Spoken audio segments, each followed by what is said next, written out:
Hey, everybody, this is Ronnie Travis here on Give Me Back My Pro Wrestling. Promotional consideration paid for by the following. This is Steve Bowtie Bryant here. Back in the 90s, I was a pro wrestling photographer for the South, and I released what might have been one of the original sets of indie trading cards. I ran across some of these original sets. They were up in Randall Fanning's attic all this time. PG-13 rookie card, Ricky Morton, George Weingroff as the Sheik, Chris Champion, Reno Riggins, Billy Montana, Gary Valiant, the Scorpion, the Medic, Rick Reynolds, Jeff Daniels, Mephisto and Dante, Ben Jordan, Steve Neely, Marcus Woodrow, Quinton Quarisma, Little Farmer John. If you'd like an opportunity to get these cards, contact me now. You can get them for only $49.99. Contact me at Steve Bowtie Bryant at iCloud.com. Get your set now while supplies last. Ladies and gentlemen, welcome to Give Me Back My Pro Wrestling.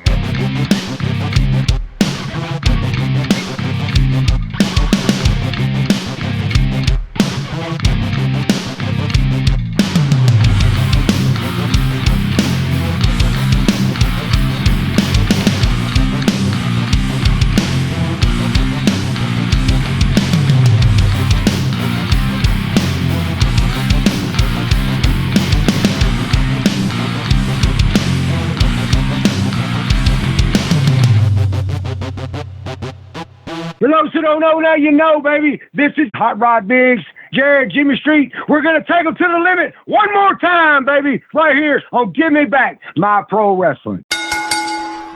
Ladies and gentlemen, welcome one more time to the Give Me Back My Pro Wrestling podcast. And I am not here with my brother from the same father and mother, the Plastic Sheik, Jared Street, because he is currently in with his family on a vacation in Canada. So, yeah, but never fear. As always, we have our territory wrestling guru and co-host with the Mo-host, Quinton Quarisma. What's up, Quinton? How you doing, buddy? I'm doing good. How you doing, Jimmy? Doing all right, man. Just doing the thing here, getting ready for a big show today. I've got some things lined up, a little surprise for our guest today, and I guess we can go ahead and say it. Ronnie Travis is our guest today. I'm excited about that one. What about you? Oh, yeah, I'm definitely. It's been, oh, gosh, I thought it was like 20 years since I've talked to Ronnie, but actually it's been more than that. I think 97. Okay. Yeah. Was the last time I talked to him? So is that 25? Rough. Yeah. Yeah. So Ronnie Travis. Now, obviously, we know that his former tag team partner is also, part of the Rock and Roll Dream Team tag team, and Jamie Dundee. I know he's got some stories for us there, but you never know what we're going to pull out of our sleeve, right, Quinton? You never know. That's why you got to listen. That's right. You got to listen. And the other reason you got to listen is for this reason right here, Quinton. Lay it on us, brother. This week in wrestling history with Quinton Quarisma. All right. This week on this little segment I got here, we're going to go to January 30th, 1969. All right. It's going to be Bakersville, California. It's at the, I know I'm going to mess this name up, Sterlich Stadium. I think that's how you pronounce it. It's for the NWA Hollywood. It's the LaBelle's promotion. All right. So we got the first match, and cage match had it one way, and Wrestling Dad had it another way. So I'm going to go with what I know. So the first match is, we're going to say it's Medic number 1 because I didn't give a number on them. So we'll say Medic number 1 versus Ox Anderson. And Medic number 1 is Tony Gonzalez. He had several different partners as the Medic. He wrestled Goulas, Gulf Coast. He wrestled everywhere as the Medic. And actually, in different, I think he was actually did his singles as the Marvelous Medic, I think. But he was one of those. Yeah, the Marvelous Medic. Yeah, I saw that. I was like, okay. Like the Marvelous Morton Brothers or something. Yeah. So, I never heard of Ox Anderson before. I've never heard of that. No, it sounds like a name for wrestling, but Yeah. I think in 69, I was like, okay. I was like, well, Ole's already been Ole. And so I was like, it can't be any of the three that everybody knows about. And so I looked it up. So Ox Anderson, he was just a journeyman. He worked everywhere. He's from worked a lot in Canada. Actually worked a lot for WWF and just worked California, worked for Sheik, worked for Bruiser. I mean, he was a journeyman. Yeah. He worked all over the place. And so we're going to go with Medic number 1 defeated Ox Anderson in the first match. Okay. All right. The second match, it's got a Medic in it, so we're going to call him Medic number 2. So in the second match, we got Paul Jones and the Medic wrestled to a time limit draw. So if this is Medic number 2, around this time, there was a guy named Leo Garcia. It worked as one of the medics with Gonzalez. And he's also known as Luis Garcia, which I think I could be wrong on this, but I remember reading somewhere that there was a Luis Garcia. I mean, Luis Hernandez. Wasn't he like Gino Hernandez's stepdad or something? I think. Yeah, I think I've read something. I could get my mixed up a little bit, but for some reason, because there's been so many stories, everybody still says that Bosch was his real daddy, and right. That's why he got the mega push and everything. But so this medic was we're calling medic number 2. He was Leo Garcia or Luis Hernandez. So we're just saying that. Yeah. Okay, gotcha. So the third match is going to be a 2 out of 3 falls. We have Black Gordman, who defeated Nelson Royal by DQ 2 falls to 1. Daggone it.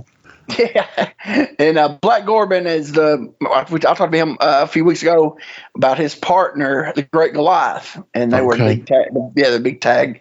Yeah, back in the 60s and 70s. Of course, Nelson Royal is our hometown hero here in Mooresville. So that's what I was going to say. Yeah, he's over by your way. Yeah, big time. Yeah, great boot store actually. Yeah, really. Yeah. He's got a great Western wear, and then out behind the Western wear store, he had a ranch or farm or whatever, and that's where he trained all the guys, like Tommy Angel and those guys told me about it. So yeah, I remember they said he had a little place where he trained them and everything. Yeah. So I'm thinking this was 69. I think this was before he became the lightweight champion. Gotcha. Okay, which is hanging on the wall in his Western wear store. Oh, really? Yeah, that's awesome. I'll have to send you a picture of that, but yeah, it's very cool. Definitely. Yeah. All right, so we'll go to the fourth match. It's another 2 out of 3 falls, and this is why I actually picked this card because it's really odd pairings. So the first team, it's Bobo Brazil and George Cannon defeated Harley Race and Fred Blassie. And it's a 2 out of 3 falls, and they beat them 2 falls to 0. Okay, now Bobo was a big time babyface, and he was actually the last. I'm pretty sure he was the last WWA world champion before they switched over to NWA Hollywood. Yeah. So he's a big time babyface, and George Cannon. I don't think I've ever seen him as a babyface. I've never heard of that. Yeah, the big old dude, big manager. Yeah. So that kind of really threw me off. And then Harley Race and Fred Blassie as a team. I was like, wow. That's because, it's Harley, weird, but I love that. You know what I mean? Yeah, definitely. Yeah. It's odd because you don't even think of that. It's almost like 2 different eras. But I guess, Harley lapsed over and so did the Hollywood Fashion Plate. So yeah, it was it was odd pairings on both teams. So yeah, and the 2 falls to 0. That really was kind of odd. Yeah. Because Blassie was mainstay. He was the top guy, heel, in NWA Hollywood. So must have been some kind of situational thing or something where it had to happen or something. But yeah, there had to be a lot more to it. So but no videotape, so we'll never know. All right, so now we're going to go over to January 31st, 1974. Oh, okay. Okay, we're going to Cleveland, Ohio, the Cleveland Arena. All right. This is for the NWF. They were owned by Johnny Powers and I know I was going to forget his name. The guy that owned all the Martinez owned all the video stuff that sold it to Saboldi and all them. Anyway, I know I was going to blank. I should have wrote it down. My mind. All right, so we'll go. So that was the NWF. It was only, I think it folded in 75. I think. Gotcha. Because I'm pretty sure Johnny Powers went on. He was something to do with that Eddie Einhorn's IWA. So that started up 75. So this was like the last year of the NWF. They were in Cleveland and Buffalo, that area and all that stuff. Just look it up. It's really cool. It's a really cool promotion. All right, so we got the first match. We have Dominic DiNucci. There's no results. It's just the match listings. Okay. So the first match we have Dominic DiNucci versus Waldo Von Erich. Okay. So I've never. That's the first time I think I've used Waldo Von Erich on one of these. I think so. Yeah. So 74, he was toward the end of his career by this time. So actually both of them, Dominique, mid 70s, they were on the back side of it, not at the end, but the back side at least. So we got the second match. We got Bulldog Bob Brower. Is this like the third time he's been on here? Something like that. Yeah. He just keeps popping up, don't he? He's always around. Bulldog is. Bulldog Brower versus Eric the Animal. Yeah. Okay. Eric the Animal is Eric the Red. And okay. Yeah.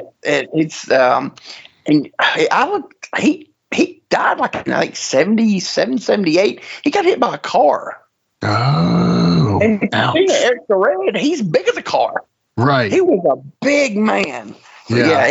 He got killed in Florida. Man. He died from injuries from getting hit by a car. So, man. Little odd bit of news there for you. Yeah. All right. So then we're going to go to the third match. It's an NWA World Tag Team Title match.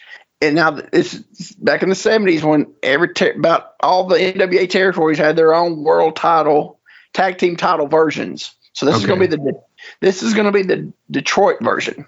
Okay. This is going to be Sheik's version of these belts, of these champions. So it's Kurt Von Hess and Carl Von Schatz.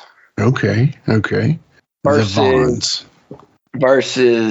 Walter Johnson and Ron Johnson. Mm-hmm. Okay. Carl Von Schatz's name was John Anson. He worked different places. He only worked a few years, I think, as Von Schatz. Now, Walter Johnson was the former Cleveland Brown guy. Okay. That Fez brought in is Rocky Johnson in Nashville. Yeah, that really. Oh, man. Yeah, and you know what's sad? When he went to Goulas, they actually turned him to Walter Johnson. They didn't keep him as Rocky. Oh. You'd think, Nick would have left him as Rocky, but now Nick actually did the right thing on that one. Yeah. and I never heard of Ron Johnson, so I looked him up, and he was most famous as Bobo Mongol. He was a Mongol, but from what I could tell, he didn't work with the Mongol tag team. From what I could tell, I guess he was a bootleg Mongol, I guess. Well, there's a few moondogs like that, so I'm sure. Yeah. So, I never heard of Ron Johnson, and I never heard of Bobo Mongol either. So, Yeah. All right, so we'll go to the fourth match, and this is why I picked this card. Well, I wanted to do an NWF, but this is one reason why I actually picked this NWF card. I've never heard of this in my entire life. Fourth match is a Texas Uncle match. Texas Uncle match. Yeah. Do they got to make them say uncle or give them enough hold and instead of giving up, they got to say uncle or something? I don't know. I've never heard that in my entire life. Have you? No, I haven't, but that makes sense now that you said that. I was thinking of something totally different. Like, now it makes sense that maybe they were going on the more on the old black and white TV shows when the kid, like Leave It to Beaver, he's like, you say uncle, do you give up? You know? It might be it. Like Christmas Story, Christmas Story. Yes. He may say, uncle. Yeah. That's probably what I was thinking of, actually. So I guess that's the first time I've ever seen it. So I don't know. But this match was also for the NWF North American Heavyweight title, which was the main title for this promotion. The champion at the time was Johnny Powers. Okay. He was defeated by Ernie Ladd in this match, and Ernie Ladd became the new NWF heavyweight, North American heavyweight title. Yeah. champion. Okay. Gotcha. Okay. So, yeah, that Texas uncle, that was the only reason why I picked that, because I've never seen that in my entire life. So Yeah. I've never either. So Yeah. Now we're going to go to January 31st, 1981. Ooh. And I'm sure I'm going to butcher this name. This is going to be at Caguas, Puerto Rico. Oh. Okay. Or World Wrestling Council. Yeah. Carlos Colon's promotion. I was gonna guess, but I didn't want to. So. Yeah. I'm sure. I think there might have been an indie floating around every now and then in the 80s down there that didn't last long, because I'm sure they got death threats. Oh, But know anyway. it. Not real threats though; they were actual death. Like they would kill them. Yeah, exactly. So we got this was just. There's no results. It's just the match listings. Okay. We got the world famous death match. Yeah, this is way before then. Onita, back when he was a high flyer. Okay. Yeah. Versus Grand Apollo. Oh, yeah. Okay. I remember Grand Apollo. I remember seeing his name in the early '80s, Florida. Yeah. That's about it. I don't think he did a lot of places. Gotcha. Okay. And then we got the second match. We got Danny Condrey versus Victor Jovica. Okay. Do you know who Danny Condrey was? Is he Dennis Condrey? Nope. Cousin I'm a Condrey's honky-tonk man. brother? No, I'm just kidding. Honky Tonk Man. Really? Honky Tonk Man. Wayne Sure Ferris Yep. was. Wow. Was Danny Condrey. And I can't remember when it was, but Dutch Mantell talked about this on one of his episodes about him and Dennis were. I think this is what he said. He remembered that it's supposed to be him and Dennis was supposed to go. Dennis couldn't. Something happened. Something happened. Well, Dennis didn't go, and he asked Wayne Ferris if he wanted to go to Puerto Rico with him, and he told him yes. And he said they already advertised a Condrey, so he said you're going to be they somehow come up with Danny Condrey. So yeah, Danny Condrey. Yeah. And that time, I'm pretty sure Honky Tonk Man still had the blonde hair from the Blonde Bombers. Okay. Yeah.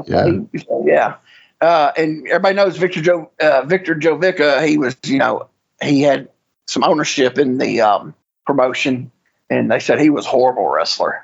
Yeah. And, so then we go to match number 3. We got Killer Car Croup versus Maravella. Oh. I have no clue who Maravella was. I looked him up. He also wrestled as Raul Castillo. Okay. And he wrestled in Puerto Rico under 2 different names, different points in his career. And Killer Car Croup, if you've never seen him, oh man, look him up, man. He was, when you think German wrestler, there you go. He had the little was that called a monocle? The little glass, monocle. Yeah, he had the monocle. Yeah, man. Oh, he was dead. Oh, yeah. Look up Killer Car Croup, man. The bald head, man. He was gimmicked out, and he worked a lot of places. So then we go to match number 4 the name of this team, I could not pronounce it. It was really long, and then I saw at the end of it. So this is number 4. I'm just going to say what we know them as. Okay. Number 4, the Sheep Herders, Butch Miller and Luke Williams versus Pierre Martel and Jose Rivera. Okay. And Pierre Martel was Frenchie Martin. Oh, okay. Yeah. The Frenchie Martin from remember the WWE was in the 80s, late 80s, and then became a manager, and So Frenchie Martin and Jose Rivera. I thought at first that might have been Jose Luis Rivera, who worked for WWF in the early to mid '80s, but it wasn't. This is a different guy, Jose Rivera. Okay. Yeah, Yeah, they didn't call them the sheep herders down there. They had this long, crazy name. I wasn't even going to try to pronounce it. So, so we go to match number 5. Main event. We got Dutch Mantel, and I didn't want to use this, but I said, well, I ought to go because I didn't. This next Dutch Mantel versus Invader number 1. So, I really don't like giving him any love at all. Right. So. What could you have done, Dutch? You could have done something, man. Come on. Yeah, in 81, man, you should have helped. If you could have seen, if you knew it, you could have did something in 81, Dutch. But yes. That was the card. So I'm assuming this Caguas was a small town because that's only there's no. It's a small card, and there's no Carlos, on here. And I'm trying to think of some other guys were in 81. It just seemed like it just seemed like a small card, and your main guy not on there at all, Carlos. Yeah. So, yeah, I was almost expecting you to say Rocky De La Sera there for a second because I know Rocky was going over there, but this was 82 and Rocky was there and he was going to be put with Eddie Gilbert. But unfortunately, Eddie Gilbert got picked up by Vince Sr. because there was some kind of convention going on in Puerto Rico at that time. And so then Rocky tagged with Frenchie Martin after that. So, man, I mean, you never know what could have happened had he tagged with Eddie Gilbert, but I mean, you had to get Frenchie instead. Not to knock Frenchie. I'm sure he's a greatly talented human being, but I'm going hot stuff in that pick. But yeah. Oh yeah, definitely. Yeah. So yeah, that was so we did California, Cleveland, and Puerto Rico. Yeah. We hit it all over the place today. 60s, 70s, and 80s. Good job, man. I really enjoyed that, brother. That's a good one. Yeah. I appreciate it. Yeah, man. And this has been This Week in Wrestling History with Quinton Quarisma. Yeah, brother. Awesome. Good job. I enjoyed that. 60s, 70s, and 80s. You got to love it, too. You got all over the country, man. That's very cool. Or all over the world, technically, I guess. So if you go that way with it. But, yeah, that was fun, man. It's always good to hear. Killer Carl Krupp. Speaking of the story about Rocky De La Sera, man, you guys got to go listen to that interview on the Wolfie Show. Rocky told a story about a great deal that the Cuban assassin, I think this was the first Cuban assassin, the one that was working up in Stampede area at the time, and Killer Carl Krupp were working together, and they ribbed Rocky on his first big road trip. They act like they get into a fight, and it's a big deal, and one of them looks like they kill each other and just totally scared this guy to death, and Rocky told a great story. So, yeah, y'all go check that out if you haven't heard that. But, man, it's cool to hear all that stuff. I always enjoy that, but I also enjoy getting to the guests today, too. And I think I'm very excited about this one, mainly because I've heard this gentleman's name so many times, but I've never met him. I feel like I've met him. I've heard Ben Jordan, Jamie Dundee. I've heard so many great people talk about him, but I don't know him. So I'm excited to get to know him, man. It'll be cool. Oh, yeah, most definitely. When did you first meet Ronnie? I met Ronnie in, I want to say, January of 93. Okay. Or 92-ish, or December of 92. Right in that time period, Chris Champion brought him in, and to Lewisburg, Tennessee, and I worked him a few times. That when Chris first brought him in, but I just remember seeing him back, years ago before that at the National Fairgrounds. Yeah, and when we were all teenagers, Yeah, I remember. Seeing him, and because he had that long hair, and I was like, and he had his boots, had his jeans tucked in his boots, and wearing his IOU sweatshirt, and I was like, who's this guy thinks he is? Janie Lane from Warrant. That's kind of what he reminds me of a little bit. Yeah, exactly. Yeah. Kind of has that, especially his younger pictures, he kind of has that Janie Lane from Warrant look about him a little bit. Yeah. As he got older, he changed a little bit, but But anyway, I'm excited to get him on. You ready to do it, Quinton? Oh yeah, let's do it. All right, we'll be right back with more Give Me Back My Pro Wrestling after these messages with Ronnie Travis. Hey guys, this is Wolfie D from PG-13. Check out my podcast, Live and in Color with Wolfie D, every Monday at noon. We're talking Memphis, we're talking ECW, WCW, WWF, everywhere that I've been. We even have some great guests, some Hall of Famers on the show with us. Every Monday, Live and in Color with Wolfie D. This is Kroll, and you're listening to Give Me Back My Pro Wrestling with Jimmy Street and Jarrett the Plastic Sheik. Be sure to like, subscribe, and view all of our USWO and Saw Wrestling content at Nashville Wrestling Network, exclusively on YouTube.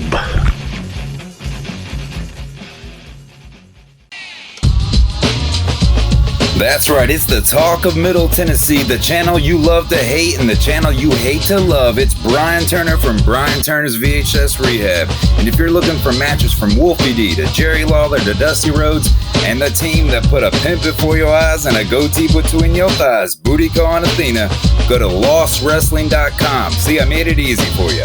Brian Turner's VHS Rehab. Booyah. All right, we are back with more from Give Me Back My Pro Wrestling. And guys, I think we've performed a bit of a miracle today. I think we really have. Not only has Ben Jordan, our great friend and great buddy and former guest of the show, done us a super solid, but we have found a man that didn't want to be found. And ladies and gentlemen, I'd love to welcome the one and only Ronnie Travis. Ronnie, welcome to the show, brother. Thank you, guys. Thank you. Glad to be here. Glad to have you, man. Now, is that true? You maybe didn't want to be found, but we still found you? I could be, brother. I'm not sure. I'm just old and kicked back like everybody else, man, like Jamie, Ben, and the rest of them, man. I'm just here out in Henrietta, Tennessee, man, sitting on my little farm, my little pond in the backyard. All my kids are raised, and I'm raising grandkids now. Man, how many you got, brother? I got 5 kids and 9 grandkids. Wow. 5 kids. A bunch. Yeah. I ain't got as many as Jamie Dundee's got, but it's up there. Well, and you know about all yours. That's the one thing I think, right? Well, and that's true. I'm just kidding, Jamie, man. We love him to death. But yeah, we definitely especially got to thank our buddy Ben Jordan for making this show happen today because, you know, a couple shows ago we had Lil Farmer John on and we'd been wanting to get you on anyway, and he brings your name up. And then I'm talking to Ben and I was like, Ben, do you think Ronnie will do it? And he's like, yeah, I'll talk to him. Let me talk to him. And sure enough, Ben Jordan, we thank you, sir, for helping Ronnie make it to the podcast. But first of all, we just want to thank you, Ronnie. So we always start every show out with the Sheik's favorite question. Sheik, take this one. All right, Ronnie. So this question is going to give us insight to your wrestling, like what inspired you or anything like that. And it's going to let the listeners know as well. But if you had like a Mount Rushmore, like 4 or 5 wrestlers that either inspired you like to watch, or you like working with, whatever, who would those guys be? Man, I can remember as a little kid in the living room floor wrestling with a pillow. And I always loved Dutch Mantell. Yeah. That was my guy. Dutch was my guy. That's awesome. Growing up. Yeah. You know, and then there was always Bill Dundee. You know, I love Billy to death. And Jamie, and actually Jamie and Bill and his mama Beverly, they all lived right down the road from my grandparents with me growing up. Cool. So Bill was always there, you know, and it was always the Memphis TV because that's what we got in Nashville. Yeah. You know, and Lawler was the king. You know, Lawler was always the king. But I would say and then I'd put Handsome Jimmy Valiant in there too. I love Jimmy to death. I would say that was probably my top 4. That's a great one, man. Yeah. Great list, man. Yeah. So when we always go into, you know, the start of the show, we talk about who maybe inspired you, but now we like to turn it around and come back to you, man. So this may open up a whole other conversation here, but I like it. So tell us about where you were born, man. Tell us about your younger days. Like, where'd you start out and all that good stuff? I was in Nashville, Tennessee. Yeah. Born and raised right here in Nashville, Tennessee, man. And like I say, I wrestled all through school and done all that, and it was just Saturday morning wrestling, man. Everybody was in the Saturday, and you didn't miss Saturday morning TV. Yeah. Do you remember about when you started liking it? Man, I don't, but I can tell you this: like I cannot remember ever not liking it. Okay. You know, it was just always something that was there. Yeah, something that was always on. Yeah, that's awesome. Always, man. Never missed Saturday morning wrestling. Never missed Memphis TV. Which back then, that's all we got. You know, you didn't have everything else that goes on now. You couldn't turn wrestling on 5 nights a week and get wrestling. Yeah. Now, where'd you go to school at? I went to school in Gulfville, Tennessee. Okay. And when was high school? And when was it you came across Jamie Dundee? Brother, I'm gonna tell you, man. I think me and Jamie's paths crossed. We've talked about this before, years before we ever started really hanging out. Because, like I said, his parents lived over in Gulfville, and my grandparents lived there, which I did too. But they was in the same subdivision, so I know we played together as kids because you know how they all do. But I'm gonna tell you a really funny story, man. That we was at Game Land. And we was probably about, 13, 14 years old, maybe 15, on a Friday night. And I'm shooting pool with a bunch of the guys. And we're having these conversations. They're wrestling, you know, we're all talking about wrestling, blah, blah, blah. And I said, you know, I don't know if any of y'all know or not, but Bill Dundee's got a son named Jamie Dundee. I kicked Jamie Dundee's ass. And this guy across the pool table from me says, you never kicked Jamie Dundee's ass. I said, I did kick Jamie Dundee's ass. He said, I am Jamie Dundee, and you never kicked my ass.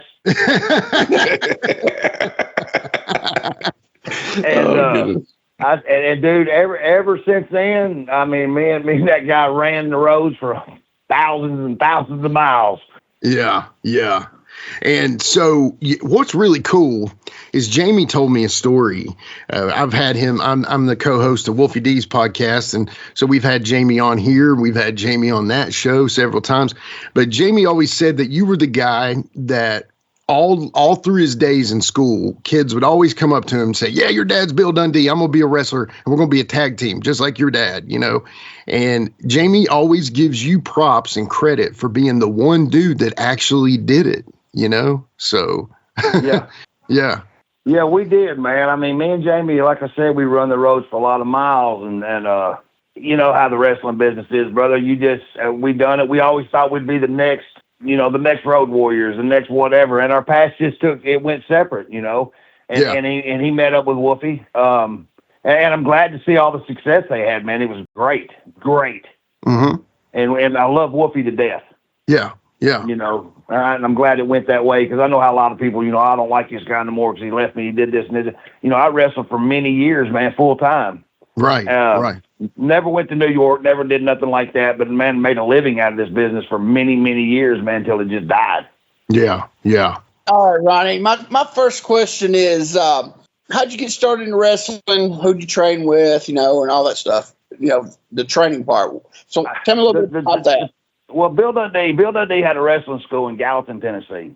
And me and Jamie used to go up there and mess around, play around. And then it was out at the fairgrounds for a while. And we'd go out there. And it wasn't really training, man. It was more into the just playing around. You know, it was fun. You know, we got in the ring and we wasn't 17, 18 years old. Got in there and played around and everything and then got a little serious with it. And I ended up actually training with the Cuban Assassins. Okay. And there was 2 Samoans, and I don't know whether you remember them or not. They wasn't at the Memphis territory too awful long, but it was Ty and Tapu. Okay, yeah. And I ended up training off of West End down in Nashville in Candy Divine's ring. All right. Is where I actually trained there. But I tell you, man, it's really funny because I used to watch Tojo Yamamoto beat the hell out of them guys, man, with that damn kendo stick out down there. I never got beat with it, but boy, I sure used to watch him beat the shit out of them poor dudes, man. And knowing damn good and well they wasn't ever going to make it in the wrestling business, man. But boy, Tojo had a good time beating the shit out of them, though. I can tell you that. Oh, man, that's funny. Yeah. So when you talk about Gallatin, when y'all was up there, was Ben Jordan up there training with Bill at that time? Ben did come up there and train, and that was right around the era that Todd Morton. I don't know if you guys know Todd Morton, but Todd Morton was training at that time too. Yep. Okay, so I remember that time period when Jimmy interviewed Ben, he was talking about that. So that's when y'all was up. So all y'all guys were all connected, man.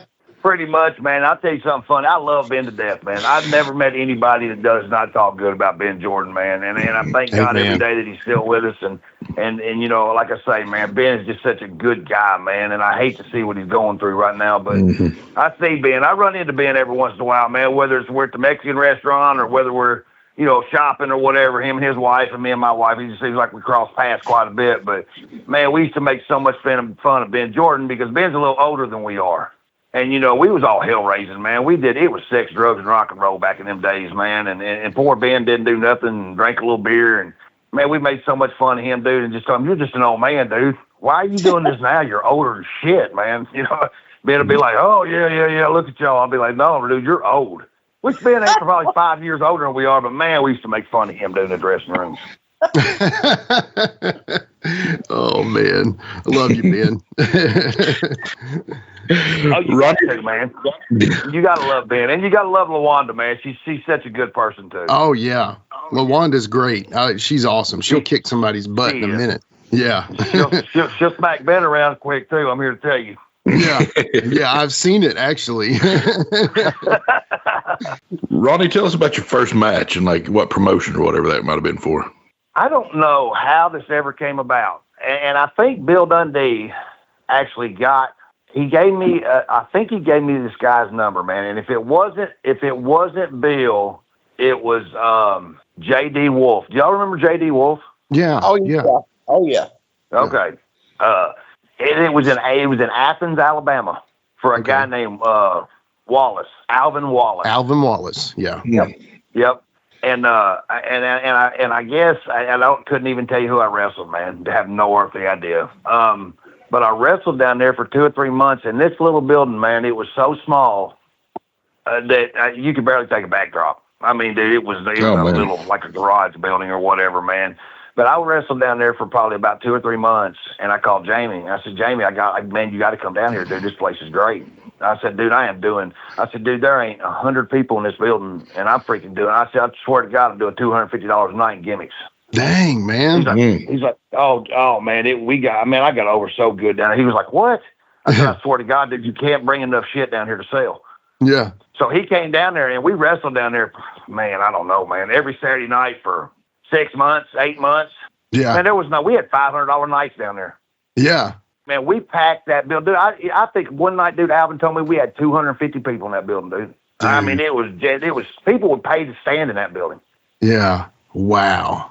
That's amazing. And I'm gonna tell you, we was the only tag team to ever take this is no damn lie, brother. You can ask Jamie next time you talk to him, but we was the only 2 people to ever take a damn limousine to Athens, Alabama. Well, you know what? It's so funny. This wasn't planned, but there's actually someone, hold on. From parts unknown, we welcome the Blue Cyclone to the show. Blue Cyclone.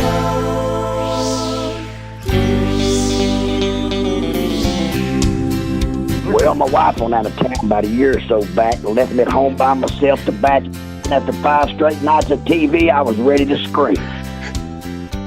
So I called up a beard with a buddy of mine. I said, Ronnie, I ain't having a real good time. He said, why don't we go to the wrestling matches and let off a little steam? Well, I never seen the matches before. When we reached that arena door, the crowd was already backed up plumb out the street.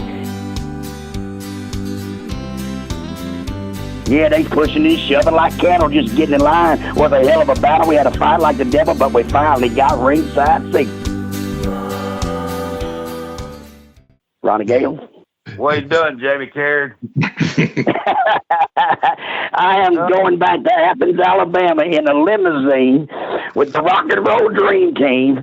And I'm telling y'all, he's not bullshitting. I told y'all Ronnie got me my first booking, and that's where it was for Alvin Wallace in Athens, Alabama. And he ain't lying. We were over, man. We didn't know what over meant, but we were over. Yeah. And we packed that building in for like he said, a year straight. And this is no shit. That show would not end until 2, 3, sometimes 4 o'clock in the morning. Right. I'm not exaggerating. We've heard 4 o'clock in the morning, and Alvin would say they get mad if you send them home before they eat breakfast, and that is no shit. That's the honest God's truth. That something started at 7 or 7:30, and I seen main event go in the ring at 1:30 in the morning. I ain't kidding, man. And listen to Alvin. I say, Alvin, why do you have 15 matches? He'd say, because the people will get mad if you send them home before they eat breakfast.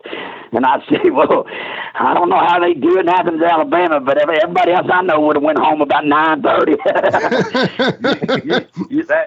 That's one place that you could do a double shot and never miss a damn beat, man. Yeah, never. We would work in Nashville main event. That's right. Work in Nashville main event, leave there at 10 o'clock and be in Athens by 12 and still make the main event there. Yes, you could. Wow. That ain't no bullshit. That's awesome. That's awesome. So we just wanted to get you two guys together since we're all big Rock and Roll Dream Team fans. And we just wanted to hear some stories with you two together real quick. So, Jamie, I know some real good stories about the Rock and Roll Dream Team, but it was all Ronnie doing the bad shit. Yeah, it wasn't me doing shit. But I can tell you the number one fan of the Rock and Roll Dream Team was Tracy Smothers. Oh, dude. Hey, wasn't he? Tracy Smothers say Rock and Roll Dream Team, baby, on fire. He even wore our hat on a WCW TV taping show on an interview, and he and Ronnie was popping like a champ, man. We thought that was the greatest shit. Tracy Smothers, the wild-eyed Southern boy, is wearing, rest in peace, brother, is wearing a Rock and Roll Dream Team hat on the WCW show on Saturday Night Main Event. That was huge, man. That's awesome. He was. Me and Jamie thought we was the greatest thing since Hogan. I bet. We were. We just didn't know it. Yeah. We didn't have a damn clue, brother. I can tell you that right now. Didn't have a clue. But we had a whole lot of fun, bro. We went up and down them roads because people got to remember, for real, man, there was no Bluetooth. There was no telephones. There was no internet. There was not shit. You just got in your car, and we had the world's greatest tape collection. I ain't shitting you, man. I had a Yugo. Y'all remember, you know what a Yugo is? Oh, yeah. The only vehicle from Okay, well, my brother-in-law, Bobby Eaton, bought a Yugo, and he gave it to me, and me and Ronnie took a Yugo on the road. And listen, bro, you put $1.50 in that son of a bitch and drive from California to North Carolina. I ain't shitting that little bag. Listen, we made good money too, but we didn't spend it on gas. But for I ain't shitting you, we drove that little car everywhere. We had the world's greatest tape collection. I bet we had 300 to 500 tapes, cassette tapes that went in the radio. Because back then there was when you drove down the interstate, the radio stations would go out because you're leaving the town and the area, and then you wouldn't be able to pick nothing up. And then finally you pick another one up, and then you drive another 50 miles, and the radio go. It sucked compared to now, for damn sure. So man, we had the world's greatest tape collection, and we would just ride around wrestling every Thursday, Friday, Saturday, and Sunday, singing David Allen Coe and the Blue Cyclone. Nice. I love it. Somebody stole that damn collection in Athens, Alabama. That ain't They right. sure did. They broke in our car and stole our whole tape collection, man. I ain't kidding, but they could have pawned it. They could have pawned it at the pawn shop for $500. I ain't kidding. Oh man, they sure did. That ain't right. Hey, I'm gonna tell you this: that we was in Evansville, Indiana, and this is no shit. We didn't have no gas in that damn Yugo. We dug up all the change we had. We put $1.27 in that sumbitch and made it back to Nashville. Wow. That's a true story. 165 miles on $1.27. Gas was only 89 cents a gallon. Still, it was a gallon and a half. That mother went all the way to Nashville, bro. At the Old Boulevard exit, we ran out of gas, and the old man picked us up drinking a beer and said, "Old man said, I ain't got nothing but $5 in this beer. Y'all can have a sip of it, but I'm keeping my $5." That's honest God's truth. Man, we ran out of gas. One time, me and Ronnie was underneath the overpass in Evansville, where you circle around coming. Anyway, in Evansville, you had to circle around from the one Highway 65 or 9 or whatever, and jump on the Penny Rail Parkway. And we did that. And listen, we were under the thing pissing. Me and Ronnie were pissing under the overpass, and the cop pulls up. This is no shit. He said, "You boys had drink?" He said, "You boys been drinking?" We said, "Yes, sir. 12-pack of beer, 2 bottles of wine." The started laughing, rolled his window up, and drove off. But I swear to God, that's what we really had drank. That ain't no bullshit, man. We told him what we had drank, and he laughed and rolled his window up and drove off. And I swear to God, that'll never think that is what we had to drink. Yeah. So whose idea was the name of the tag team? Man, I don't remember, Ronnie. You remember? I knew because right then back then the Rock and Roll Express was hot, and then the Midnight Rockers were hot, and so about that time I think. So I don't really remember how we came about. I know Ronnie kept all the money because his family owned the printing company, so he printed our name on everything you could think of. It was nothing our name wasn't printed on that we didn't sell. But to come to think of it, Ronnie owed me some money. I don't know who came up with the name either. That's probably one of them drunken nights, dude, or on some other drugs. Who the hell knows back in them days? Yeah. Some other drug Ronnie did, not me, but Ronnie did. Right. Yeah. Right. Yeah. I don't know, man. That's a hell of a question. I've never really been asked that, but I don't remember where the name came from. I couldn't tell you, but it was a hell of a name. It got over like hell with Tracy Smothers anyway. Yeah, and apparently Jeff Jarrett hated it though. Well, yeah. I don't know if it was Jeff Jarrett hated it or me, because he hated me at the very beginning when we first started and shit. Matter of fact, I had a flat tire one time. He pulled up, he unrolled the window, and he goes, "I hate you," and I go, "Oh. Good to see you too, Jeff. I got a flat tire." He goes, "I know, that's why I stopped." And Frank Morrell was driving. He goes, "I hate you, man." And speaking of Frank Morrell, you remember that rib? What's that? Yeah. Ronnie, you remember that rib we did on him when I had him bring me to your house? Yeah. Listen, I was riding back with Frank Morrell one time, and for Frank Morrell to drive me to Ronnie's house and back was going to be like 40 minutes out of his way. You know what I mean? 20 minutes there and 20 minutes back. So he says, "You got any weed?" I think this is actually when I got over with Jeff Jarrett. He said, "If you give me a couple of joints, I'll take you to Ronnie's." I said, "Okay." So I called Ronnie, and I remember no cell phones or nothing. We stop at the exit and I get out on the payphone and I call Ronnie's house, and Ronnie answers. I go, "Hey man, you got any weed?" He goes, "Man, I ain't got no weed." I go, "Well, listen. Roll up 2 cigarettes, put them in the papers, bust them up, and roll them up, and make them look good. And I'm gonna get Frank to bring me to your house, and we're just gonna give Frank these cigarettes rolled up like it's weed, and he won't know till he get down the road." So, and if anybody listens, if you don't smoke cigarettes, and you that some bitch like a joint, it will kill you, man. Oh man! So the greatest part is that he saved those 2 joints. Cause listen, he drove me all that way to Ronnie's, and I came out and they were beautiful too. Ronnie rolled them up big and beautiful. I handed them to Frank. Frank's like, "Brother, thank you, brother. I love you, man. Thank you, brother." So he drives home, and he doesn't smoke them. He waits till the next day when he gets in the car with Jeff Jarrett. Yeah. So now he's going to drive Jeff to whatever town they're going to. I think this is when I got over with Jeff. Said Frank looked at me. He said, "Look at these 2 big doobies," or whatever he called them. He said, "Look at these Jeffies are great." And he said he cracked that window and he said he lit that first one. He hit it like it's. He said, "Fire!" Shot through his body and sweat poured out on his head. And he said, "Oh!" He said he started coughing so hard. And Jeff said, "What's wrong with you, Frank?" He said, "No. Ain't no way that look." He said, "Frank, hit it again." He said, "Damn it, Jeep, take a rest, that mother made me drive 40 miles for 2 cigarettes, him and that Ronnie."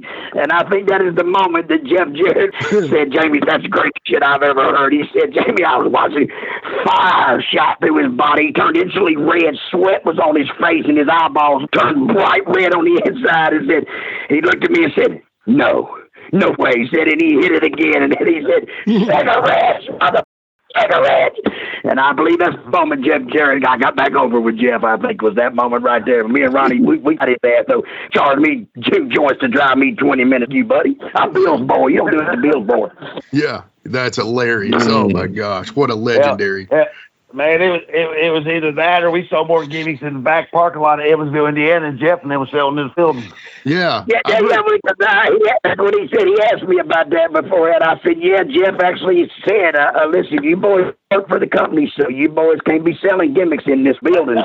So then I said, me and Ronnie that out. We told all the marks, because they was like, "Where's your pictures?" We're like, "Listen, Jeff said we couldn't sell them because we don't work for the company, so you'll have to meet us in the alleys." And we sat with the limo doors open, one Ronnie on the left side, me on the right. We hustling the shit out of them gimmicks, throwing the money right in the middle of the limousine floor, having a hell of a time, man. It was great. I loved it. If I could go back to it, that's what I would go back to, the good old days. Because that's when you did the shit because you loved it, not because the politics and the money and all that shit. You just did it because you wanted to do it, you know? Yeah, definitely. All right.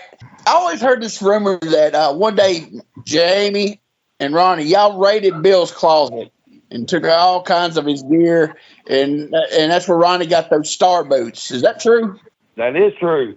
Yeah, that's 100% true, but we didn't raid it. My mama had left him, so he was running around with some hooker or something somewhere, some chick with him, 40 years younger, and me and Ronnie would just be at the house, and we had to wrestle, so what better than Bill Dundee's shit laying in there? It was good shit. So we just went in there, and then he didn't wear them, like most of the shit he didn't wear anymore and shit. The teeny llama boots, they were them cowboy boots that looked like tennis shoes on the bottom. Yes. He had 3 pairs of those in there, so I figured, well, I'm 1, Ronnie's 2, and Bill's 3, so there was still a pair for him. Yeah. And then and all the tights and shit he had, like he had when he switched heel on Lawler back in the 80s, he got them, they were like spandex vests with studs all over them, you know, that he wore. They were cut off sleeves, and they matched it. And so he had a blue one and a white one and a black one and a red, you know, because he still wanted to stay with the kind of the jumpsuit. And so me and Ronnie just adopted. We just took them and put them in our bags. And it was like 2 years later, Bill said, "Oh, y'all, is that all my shit you boys are wearing?" Look at it. He's like, and look here, Jimmy, I'm going to tell you something funny. You know the video you sent me of the wrestling between Medics and me and Jimmy? Yes. Them 2 outfits we took out of Bill's closet. Okay. If you look at them outfits, I don't know if Jamie's got that video, but if you look at them 2 outfits, that came out of Bill's closet. I guarantee it. Why would we buy gear? We were too busy buying beer and cocaine or whatever else came along. Yeah, we don't want to buy gear. We didn't really want to wrestle. We just went because there was a lot of women and a lot of money. I'm going to tell you some horror stories in that house. That was me and Jamie's Playboy Mansion, man. That was just man. Well, listen, my mama left my daddy, but my daddy still had to go on the road, right? So me and Ronnie would just go out to the hot tub. Hey, brother, we had it going on, bro.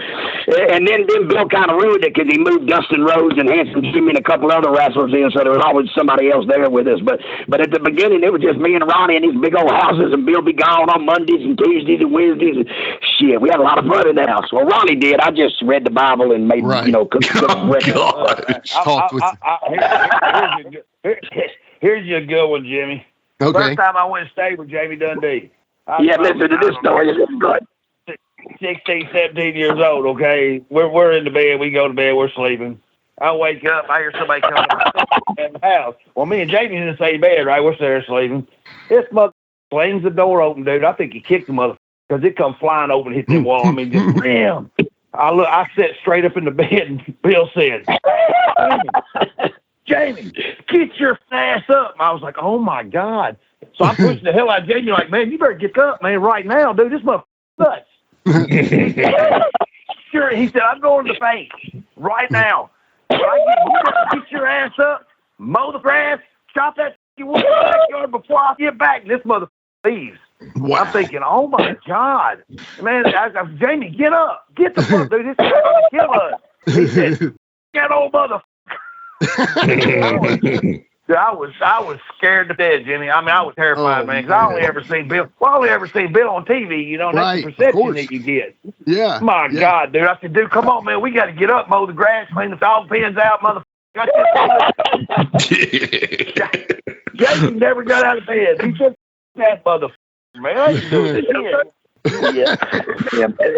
Mr. Ronnie, I was text Jimmy a few stories, and I told you remember that time he'd come home and he's raging. He said, "You mother stole my cocaine, you son of a bitches! Y'all stole my cocaine! Get out of my house, you thieving mother!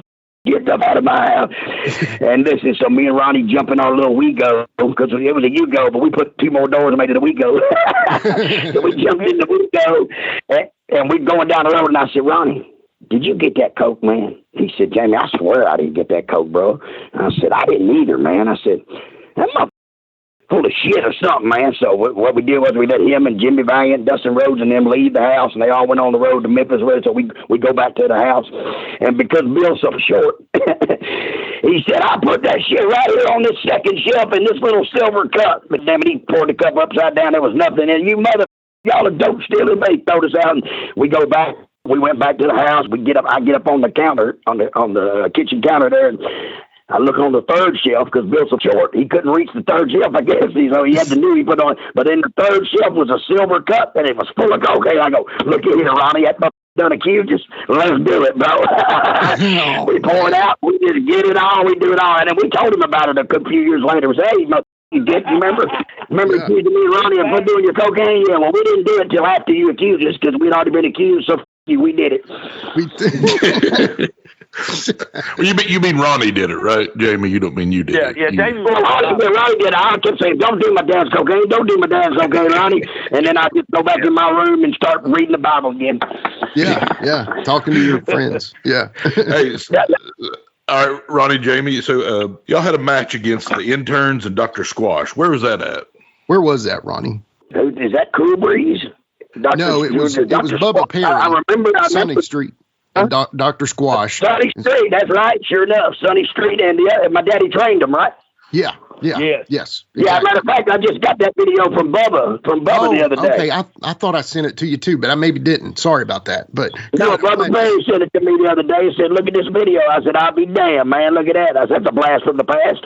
Do you know where that was by chance, or? And I think that was in Murfreesboro, Tennessee, or something like that. I think. Okay. No. What was the guy's name that ran outside of Gallatin, Tennessee? What was his name? Who ran? Terry Rice. Teddy Hart. Terry Rice, maybe. Yeah, maybe they ran outside of Gallatin. I can't remember the little town right out there. I only worked for him a couple of times. Hartsville, that's him. What was his name? Oh, I have no idea. I just remember Doodle. Was it Doodle? No, he wasn't running it then. Oh, okay, gotcha. No, it was. I thought the guy's name was Teddy Hart. Maybe would that be right? Does that sound like familiar? I mean, I know. But I think that's the town. I think that was it. I'm not sure, but I think that was it. Gotcha. I don't know. I could be wrong. Okay. Yeah. Gotcha. Y'all talking 40 years ago. Yeah. Right. Yeah. I ain't gonna say I ever did drugs, but that was a long time ago, bro. Yeah. That's a lot of drugs. I just remember Gypsy Joe would just give me bumps of cocaine there and then because he'd say, "The pay off the shits, do a bump." I swear. He said, "Pay off the shits, do a bump." I'd say, "Okay, thanks, Joe." Or Jamie, you remember this going down the road? Here's one for you, two for me. Yeah. Hey, listen, I even adopted that. I adopted that kind of that was Billy Travis. Billy say, "Bump for Ronnie, a bump for Jamie, a bump for Billy, a bump for Billy, a bump for Billy, bump for Ronnie, a bump for Jamie, a bump for Billy, a bump for Billy." And so we just watched Billy do 3 to all one. But I mean, he bought it, so in fairness, it was his. I guess he was allowed to. And I kind of adopted that. I adopted that with the midget. We'd be on the road with the midget. And I'd say, "Hit for Jamie." Yeah, I'd say, we'd say, "Hey, Midge, hit that." He'd hit it. Then I'd hit it. I'd say, "One for the Midge, one for Jamie, one for Jamie, one for Jamie." He'd say, "What about the Midge? What about the Midge?" I thought, "Yeah, no, one for the Midge. Here's one for the Midge." Then when he'd get high, he'd call my mom and say, "Jamie's going to draw my money up. Jamie's going to draw my money up." Yeah. That is funny. I sneak off to the payphone and tell on me. You be asking that damn midget. That midget say, "You match me a joint? You match me a joint?" Be like, "No, you got 2 C's and a stem in that motherfucker you rolled." Hey, Ronnie, listen, that motherfucker drove to Canada. We were taking my buddy Mike Anthony's Camaro back, me and the Midge, and we're driving into Calgary, Canada. We're in Oklahoma. I got a big bag of pot. I get up the next morning. Pot? Where's my damn pot, man? Where's my pot, man? The Midge's like, "I don't know. I got some joints for $5 each." I go, "What?" Because I got some joints for $5 each. I go, "You midget, where'd you get joints? It's my weed." Son of a bitch, ain't your weed. Your weed wasn't rolled. He said, "Excuse me, rolled. You wasn't rolled." He said, "It's $5 a piece of it." He done stole my bag of pot, rolled it up, and was trying to sell it back to me the rest of the way to Canada. Man.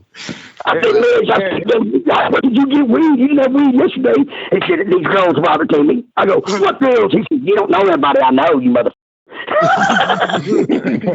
Jimmy, look here. We went on the road. We went on the road with Dale Mann. I think we was in Sealing, Oklahoma. Yeah. That's where we went, to Oklahoma, Montana, and Oklahoma and shit.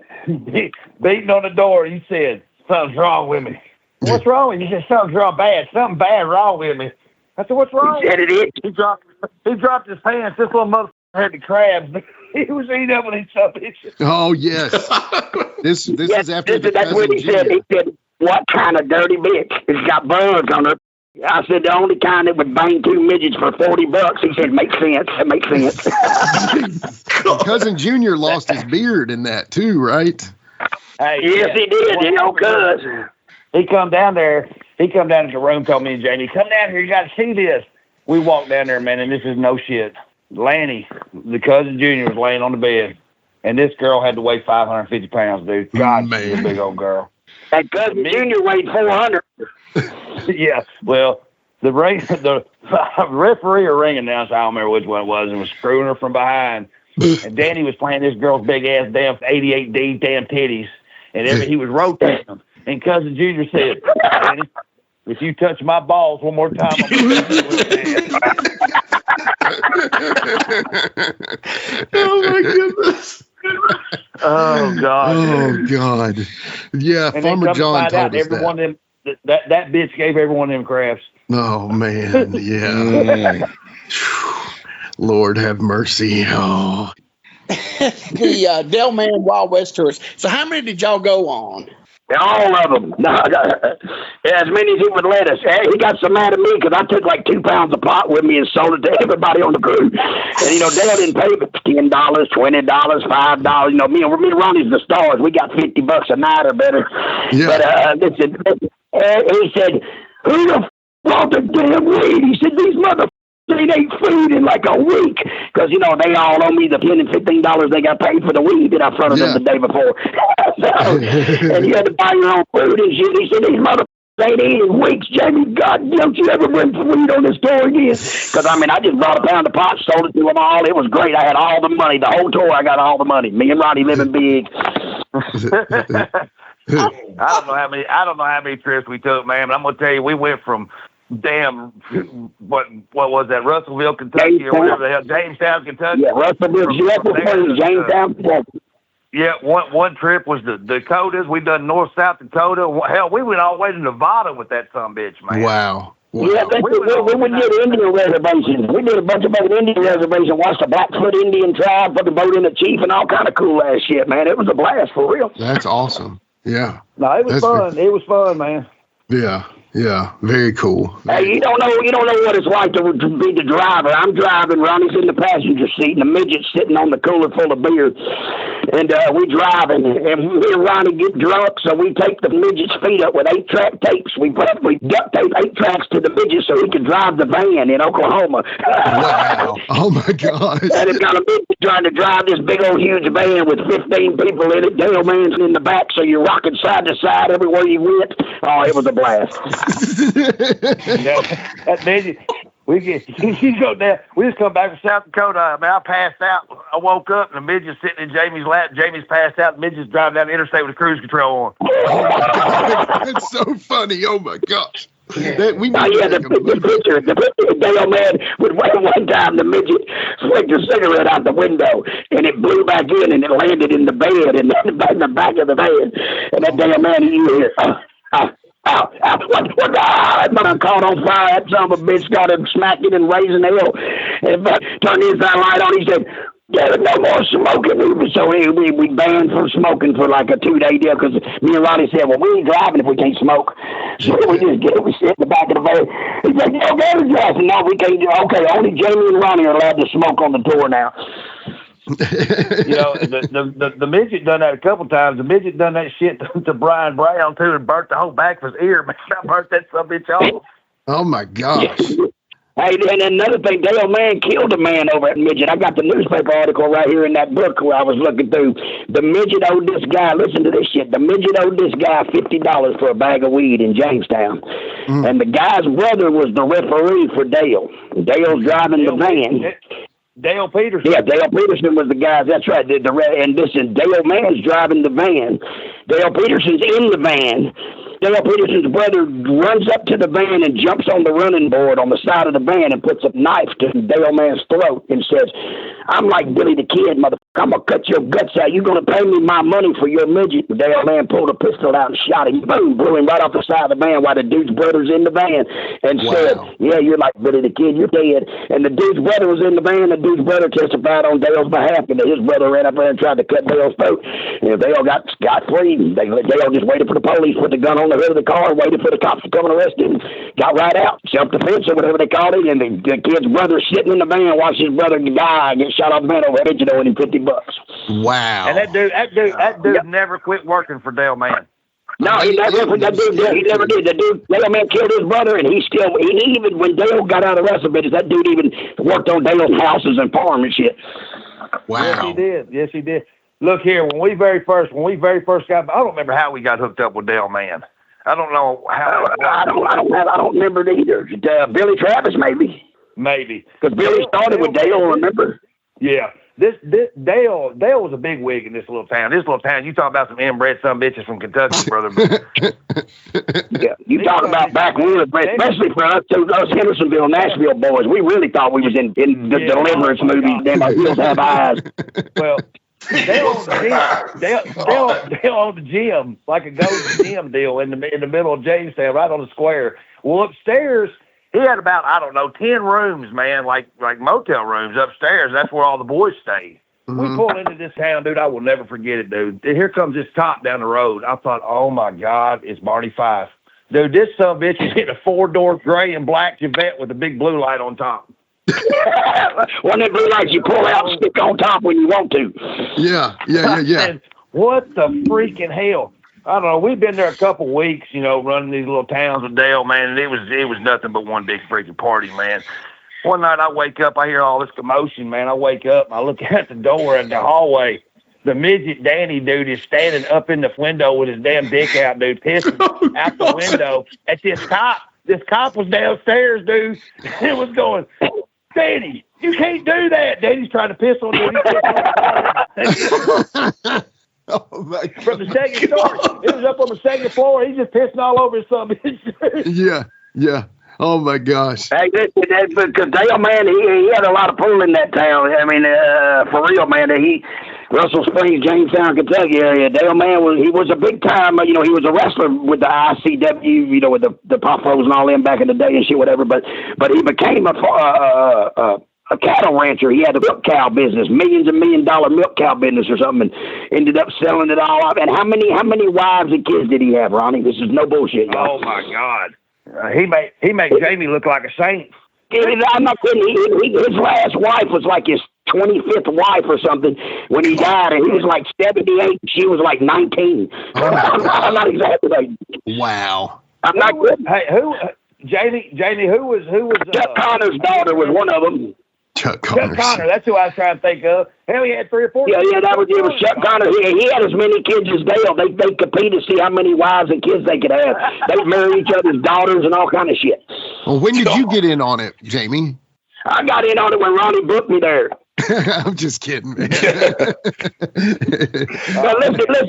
There's not one time that 10 of us get in the van that we didn't go down the road sideways because somebody's in the bed. I don't care who was driving. It was like the only couples like stayed in the. I don't know what he called us. We was a traveling gypsy fest. Are you a pro wrestling fan? Well, stop by Captain's Corner, where you can get autographed photos, cards, magazines, and figures from all of your favorite wrestling superstars of the past, present, and future. You'll also be able to participate in live signings in the weeks and months to come. Make sure to stop by Captain's Corner on Facebook and give us a holler. Remember, cheers to the working man. Hey everybody, Gene Jackson here, inviting you to check out the Retro Wrestling Review, where each week I'm joined by some great co-hosts who help me review classic episodes of USWA Championship Wrestling, and right now we are doing week-by-week reviews of 1993. But we don't just do reviews, sometimes we get a chance to interview some of the people who were there and lived it, plus do watch-alongs. It's a lot of fun, so check out new episodes that drop every Wednesday at WrestleCopia.com, and to find links to everything associated to the podcast, you can go to USWApodcast.com.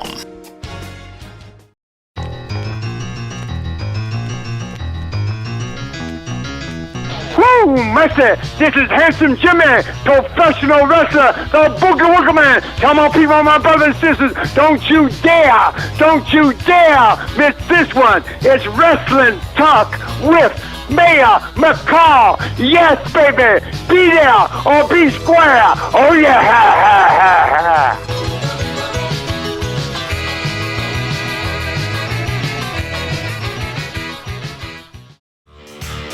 Hi, this is Mike Needham, host of the Reckless Abandon podcast with Mike Needham. We invite you to jump on your favorite podcast platform and search for the Reckless Abandon podcast and give us a listen. I'm sometimes joined by a part-time podcaster, part-time co-host, and full-time wife, Tiffany Nicole. We talk wrestling, we talk pop culture, we talk local events, local happenings in West Tennessee, and a ton of other stuff. But be sure to check out the Reckless Abandon podcast. Find us on Facebook. Also, look up the Microgroup Podcasting family on Facebook and see some of our other podcasts we have out there. Until next time, make good choices and always remember, no dollar, no dice. Who was the great big stocky dude from up there around Georgetown that had the good-looking wife or girlfriend? Randy Harris. You know what I'm talking about? Who? Randy Harris. Randy Harris. His old lady's name was Nikki, right? We used to read nasty books to Randy Harris. He just died. Listen, he just died like about a year ago, man. Wow. Who do what? He just died about a year ago, man. I saw it on the internet. He worked all the bars in right outside of Lexington in that little town, Richmond. Remember, he was the bouncer for all the bars. Man, I hate to hear that. Yeah, his little girlfriend, man. We used to sit in the back. Nikki, his girlfriend's name was Nikki. Like, he fixed to touch her tit, man. He'd throw all the covers off and start playing his titty. And it just went from there. Everything we did, he played it out in the bed. Oh yeah, right. We had a lot of fun. We had a lot of fun in that band, the Babyface band. It was called, and you had to be a babyface to be in it. And poor old Dale and that big Alabama water snake of his, he stuck that some bitch and everything in the band. that and Terry Adonis. Terry Adonis was trying to poke all the boys in the ring truck. Oh, man. Killer Copeland was trying to bang all the guys, and Dale Mann was banging all the girls. It was just a traveling fest. That's all that some bitch was, I swear. Crazy, bro. Crazy. Oh, and we used to throw a little rap one in every now and then, I think, to have a reason why we was all together. Yeah. Oh, man. Ronnie, we knew we couldn't tell. Yeah. And that's the boys, y'all. I've enjoyed it. I love y'all, but in Jamie Dundee's style, I gotta go. Ronnie Gale, here's my phone number. Call me, bro. Love you. Love you, brother. He's gone. As quick as he was here, he's gone, man. Oh my God. That's memories. Some of the memories I don't even want to know about. Yeah. Well, apparently you were the bad influence, Ronnie. Yeah, I guess, man. He said that about Wolfie too, man. You know, I was going to ask him who was the worst influence, Ronnie or Wolfie, but it's got to be Wolfie. Oh. We know that. We know it's Wolfie. Man, I'm here to tell you, brother. It was just wide ass open, man. You know, we wasn't but kids, man. I mean, hell, we were 18, 19, 20, 21 years old, man, and we were sitting on top of the world. Yeah. We were over and didn't even know you was over. You know, I just didn't, man. Yeah. No, I mean, we knew that, you know, see, here's the thing, man. We have all these great questions, but there's stories upon stories that we had no clue about that we would have never been able to find out. And I talking to Jamie and I was like, man, tell me a story or two that's going to blow some minds. I was like, man, hey, let's just bring you on. So that's what we did. But anyway, I hope you enjoyed that, having a Jamie with you, man. So we appreciate it. I did, brother, because I haven't talked to that guy, man, and Jimmy, I'm glad you done that, man. About burning tears, bro. I swear to you, man, because I haven't talked to Jamie in probably 10 years. Yeah. We had a bad falling out, man, and that's great, man. I'm really glad you did that. Well, man, I was kind of worried because I didn't want it to be just the Rock and Roll Dream Team show. I wanted this to be your show, but I'm glad that hit the right spot. It wasn't the Ronnie Travis show. It was the Rock and Roll Dream Team show, man. Because I mean, that's the best years of my wrestling career. That's awesome. That's awesome. You know, it was all good. Don't get me wrong, but that was the best of it. Yeah. Well, I guess while we're still talking, Quinton, I know you got one coming up, but what was y'all's like? Was it basically like, okay, you know, the RPMs were kind of doing their thing, Midnight Rockers, Rock and Roll Express? Was it essentially just you were going to be the next Rock and Roll Express, basically? Is that the thought process behind it? That was our thought, man. That was our thought, you know, and we never. At that time, man, I think, you know, Jeff was young too, Jarrett. He was young. He didn't want us there. And we did do a few shots there, man, with Brian, Christopher, and Tony when they was, what was they back then? New Kids. The New Kids.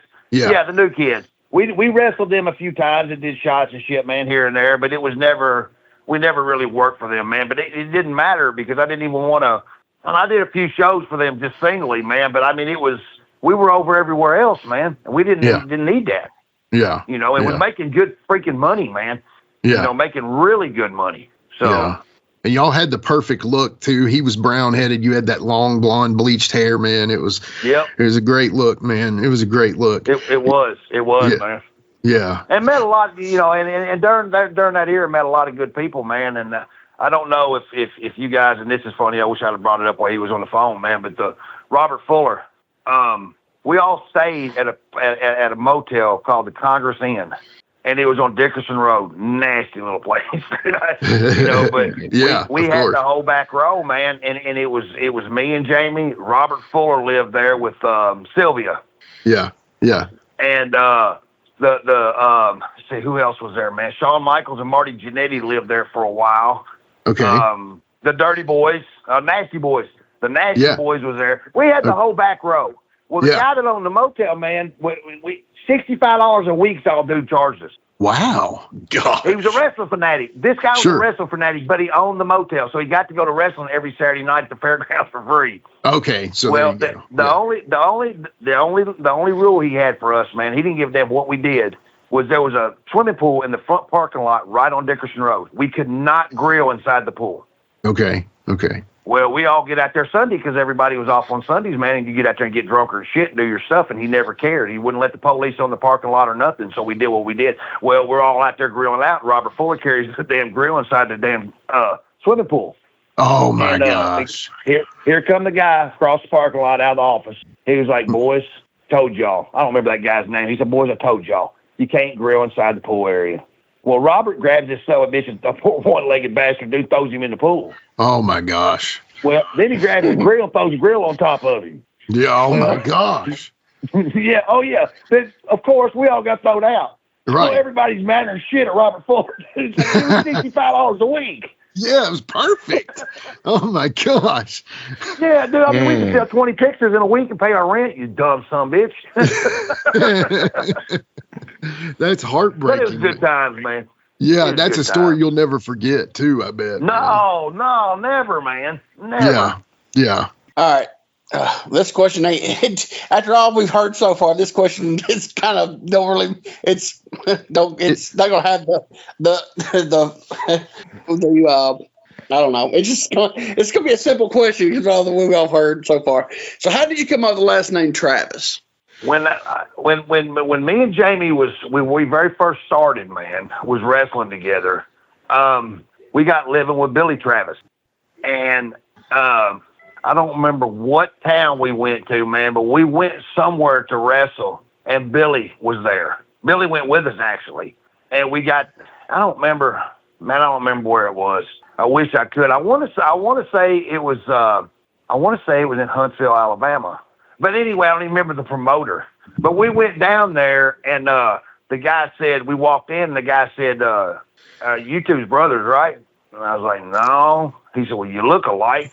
And after that, man, I just, and Billy went out and did his match, and then I forget who he was working, but he was getting beat up, and we ran out. And when we did, the guy said, it's Billy Travis' brother, blah, blah, blah. And that's where it started. Dude. Okay. That's and awesome. I just kept that name from then on. So because when I very first started, I went under my real name, you know, and then, then the Travis part came out, and that was just it, you know, and I used it ever since. And everywhere I went, people connected to that. Yeah.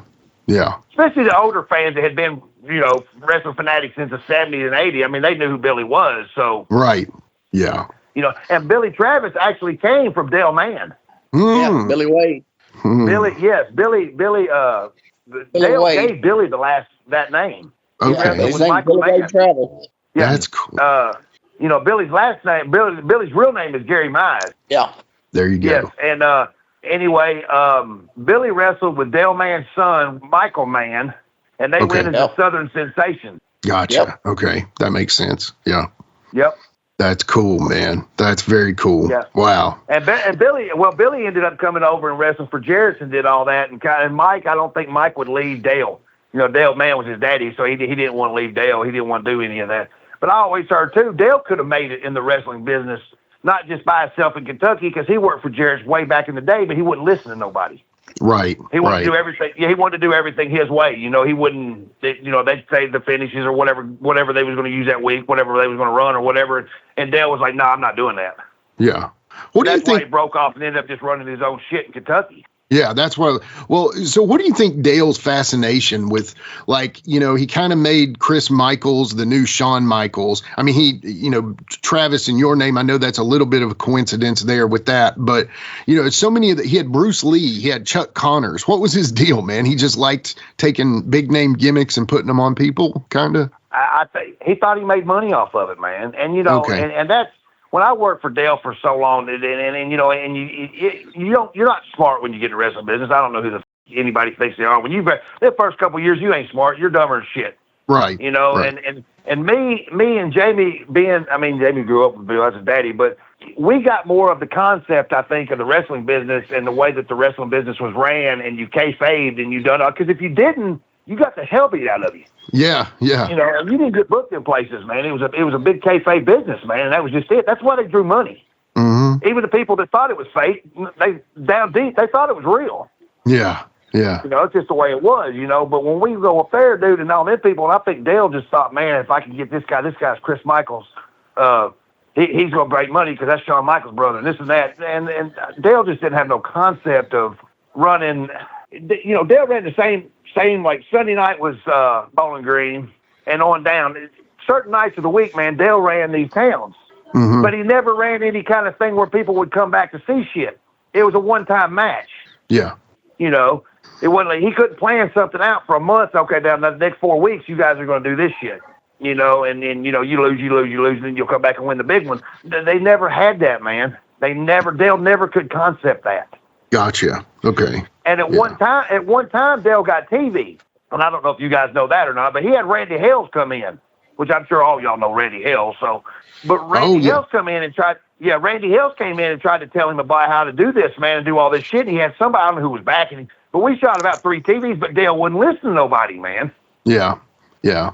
It'd take 3 TVs for Randy to finish a sentence, though. That's the problem. Take 3 TVs. Well, yeah, that too. I love Randy Hill's death. He's great. Randy's great. No, Randy's awesome. I've gotten to know him a little bit, definitely working with Wolfie and stuff, because, but Randy's hilarious because you'll get him on a topic, especially Memphis wrestling or anything around it, and man, you'll be 3 hours and you didn't realize it had gone by 10 minutes, so. Yeah. Look, we were coming back from Lexington, Tennessee, and Randy Hales was in the front seat driving, and Jamie was in the passenger seat, and I was in the back. No, I was in the front seat. Jamie was in the back with a midget. Randy said, "I'm tired." I said, "What?" He said, "I'm tired. I can't drive no more." He got out of the driver's seat, never pulled the car over, going down the interstate. Dude jumped in the back seat. There was nobody driving the damn car. Oh my God. I slid over and grabbed the steering wheel. He said, "You can drive. The midget can drive, or that damn Dundee can drive, but I ain't driving no more." That damn brown Lincoln Town car, Jerry Jarrett body. That gigantic Lincoln Town car, man. Good Lord. Yes, it was. Yeah, the old lead sled. Man. Oh, wow. All right.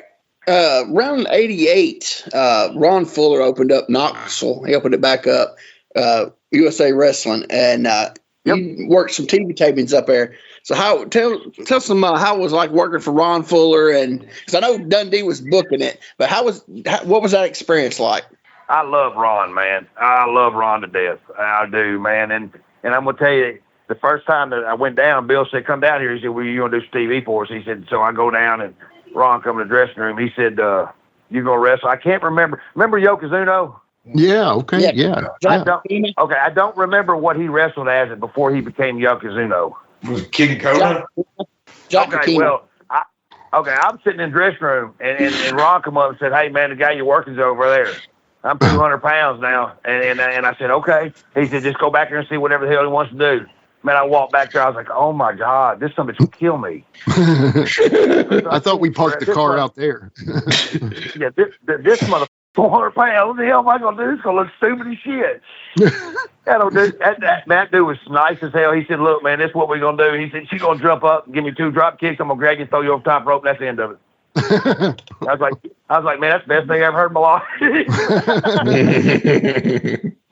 I think that was the quickest match I was ever in. I think it lasted 15 seconds. Well, I mean, that's but no, pretty good. I had a good time. I had a good time down there, man. I did. Yeah. Yeah. Todd Morton was running things there for a while too, man. He was doing awesome. I know Todd got his.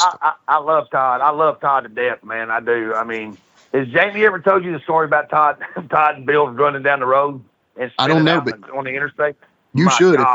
Tell it. No, I'm going to. Look, we're behind this road, and we're driving. We went from Nashville, and I don't want to lie to you, brother, but I think we went from Nashville to Lexington, Tennessee, or Lexington, Kentucky, and wrestled there. Left there and was going back to Memphis. We wrestled there on a Friday night. Was going back to do Memphis TV Saturday morning. Okay. Well, we get about to Jackson. Me and Jamie's, we're halfway, about drugging it up, whatever, dude. And Todd Morton, before they left Lexington, Bill said, "Let me drive." Todd said, "Mother, I can drive. I can smoke 25 joints and drive to China. I'm fine." Well, they're going down the interstate, man. You have to ask Jamie this because this is great, man. All at once, we're sitting there driving. I said, "Oh my God, Jamie."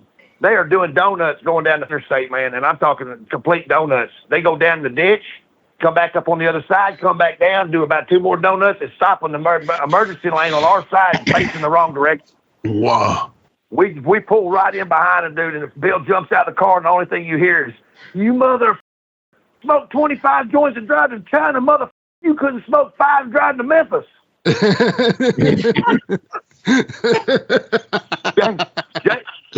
Jamie's screaming the whole way down the interstate, dude. He said, "He's gonna kill my daddy. He gonna kill my daddy."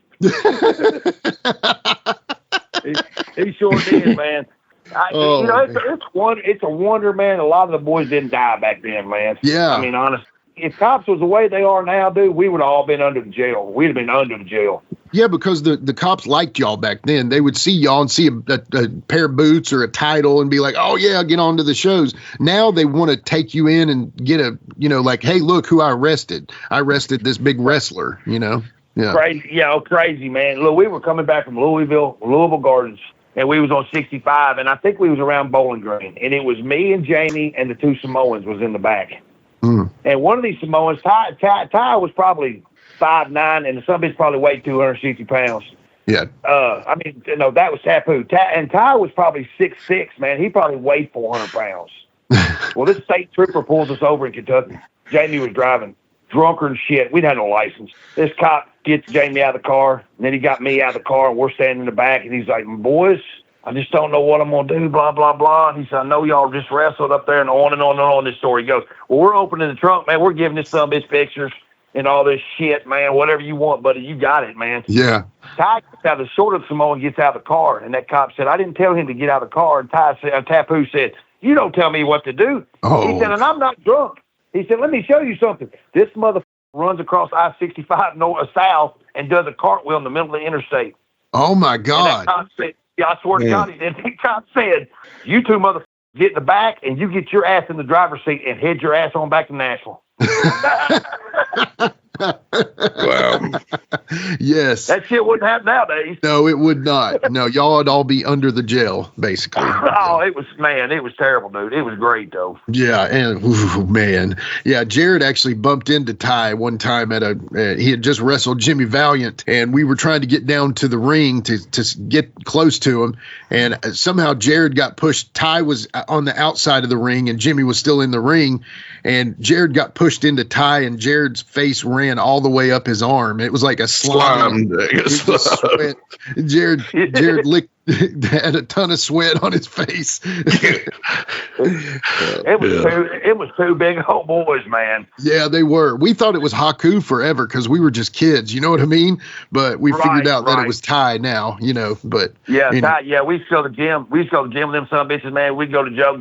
Them son of bitches go back to the bench press, dude, and everybody would leave and go to the front of the building.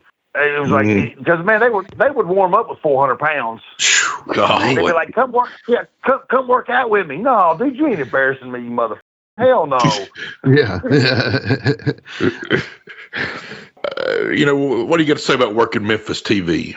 I enjoyed it. I enjoyed TV, man. Yeah. I enjoyed TV at that time, man, because everybody watched TV then. Mm-hmm. So from Nashville to Memphis, man, anywhere you stopped, people recognized you. Yeah. Any convenience store, anytime you went to eat, man, I don't know how many free meals you get, you know what I'm saying, dude, or whatever. So everywhere you stop, man, you got free shit. Yeah.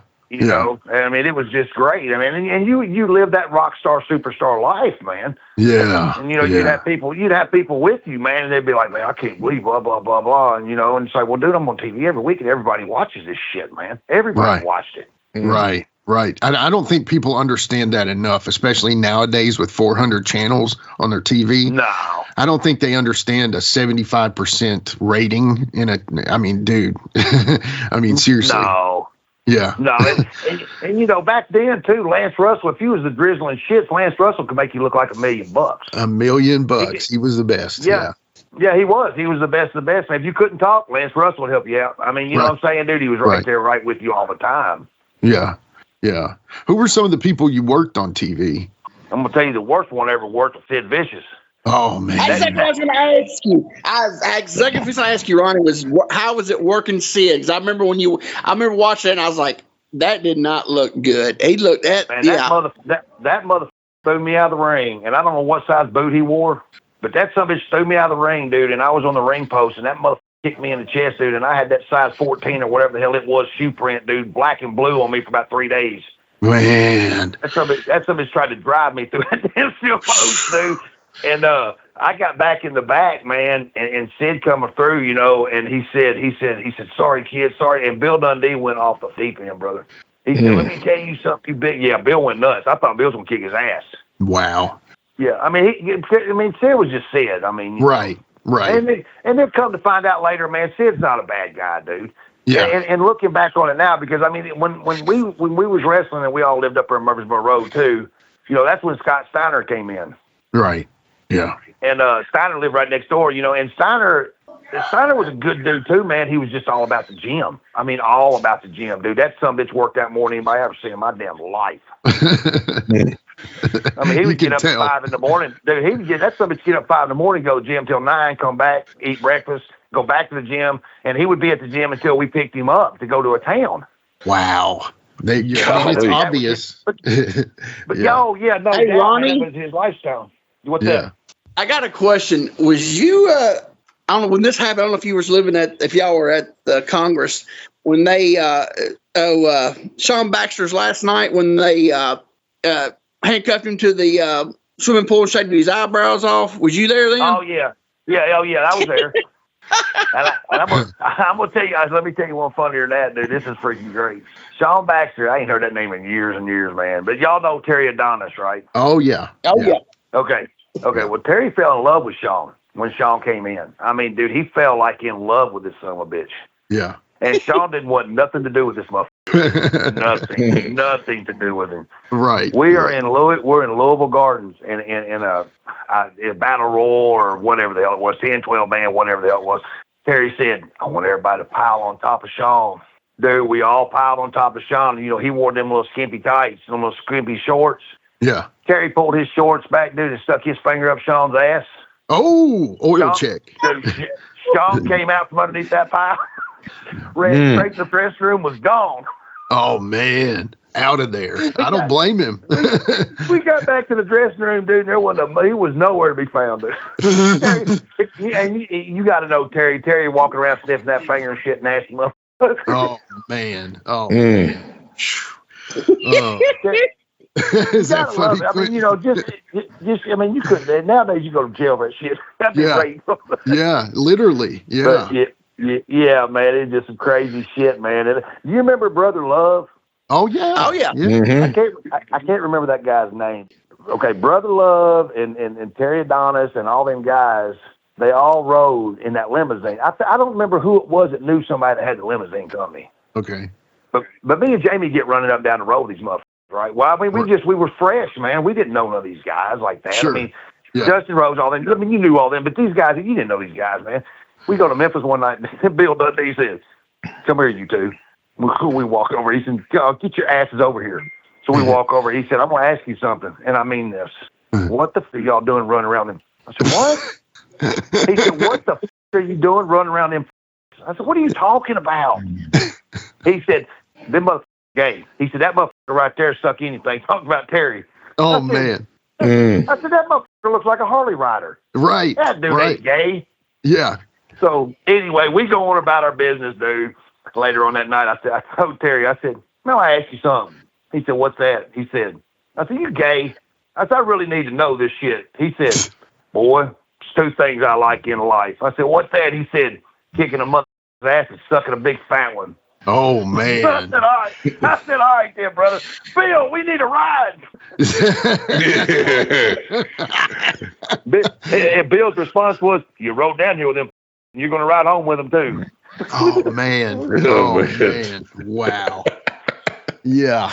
But, you know, over the years, dude, I love Terry to death, man. I'd do anything in the world. I ain't talked to dude in years. I think he lives up towards outside Bowling Green, somewhere up in there. Yeah, it's what we've heard. He lives up in Brownsville, Kentucky.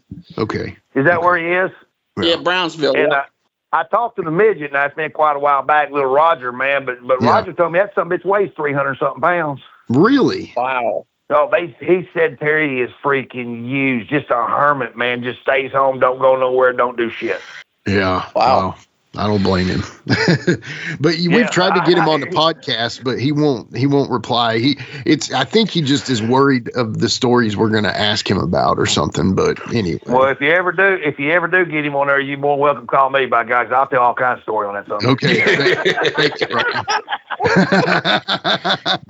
Oh, yeah, I love old Terry though, man. I love his dad, dude. Yeah. What about Doug Vines? Do you know where Doug is? We've been trying to get him too, man. But Doug Vines, from what I understand, lives in Jamestown, Kentucky, or right outside there somewhere. Okay. I'm trying to think, man. He married a girl now, and this has been years ago. They may not even be together no more, but he married a girl named Amanda, and I don't know her last name, but I know they had a set of twins and stuff. Okay. I think one of them. Yeah. Go ahead. I think one of them's on Facebook, but I've tried to contact them. It's a long story, man. But we've tried for Terry. Well, we've tried for 3 people: Ronnie Travis, Terry Adonis, and Doug Vines. And we've got Ronnie, so now we just need the other 2 eventually. But anyway. Yeah. And I ain't talking, like I say, man. I don't talk to anybody anymore, hardly ever, man. Yeah. I mean, I run into Ben a lot. But that's about it, man. Yeah. Ben said he saw you one time out, and he could tell it was you by your limp, the wrestler limp. He was like, "Yeah, he's got that limp." I knew it was him.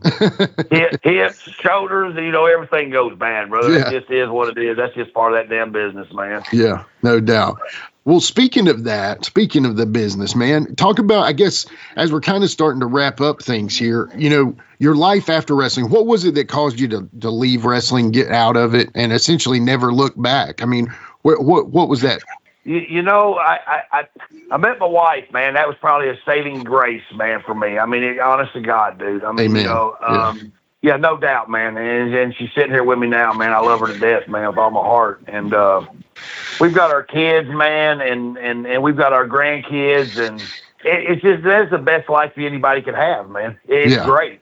Yeah. And we have the grandkids over every night, or it's practically every night with all these damn grandkids, man. But that's what keeps you young. That's what keeps you young, man. And that life just left behind me, man. And even after we got together, man, I wrestled a couple times, and I think I was in Hartsville is where I think I was. I don't remember who it was for. Don't remember who I was wrestling, but I know Ben Jordan and Lawanda was there. Okay. With Steve Neely. Oh yeah. And I took a backdrop over the top rope, and it shot too far. I don't remember who I was working, man, but they shot me over too far, man, and I ended up like in the 3rd row. Oh my God. And dude, people left. People left. They didn't try to catch me. Them motherfuckers left me.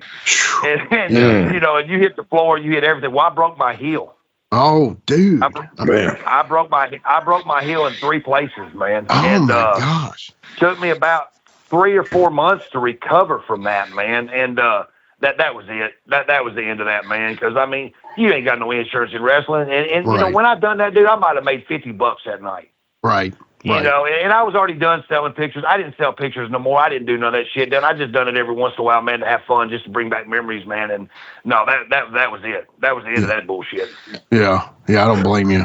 Yeah, I mean that would tell me to get out too, man. But I know you've had a cool career, man. And dude, you've lived. How long were you officially in the business? Man, I think I started. I think I started in 88 or 89. I'm not sure what year that was, but it was either 88 or 89. I think it was 88. Okay. And I wrestled full time to about probably 96 Okay. or 97. And then Okay. after that, I just done it periodically here and there, dude. And I think by 98, I was probably done, maybe 99. Okay.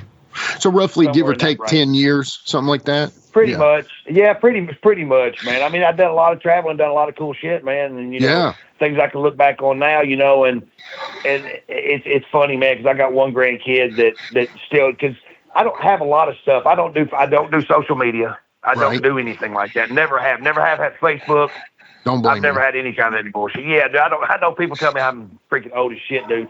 But No. I've never got into that kind of shit, man. I just don't do that, dude. And but anyway, there's a couple videos of me on YouTube, and man, every time my grandson, man, we were home alone, he always watches that shit. Yeah. He's like, look, you're getting beat up.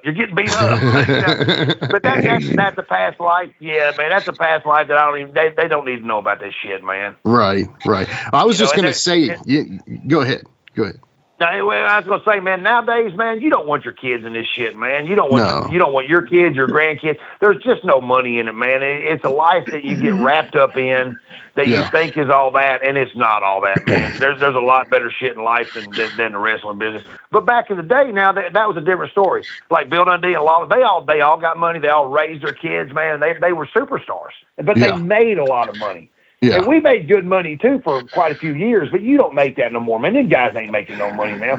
What if you fall and break your neck or you fall and break your arm? Man, you ain't got no damn insurance, dude. What are you going to do? Right.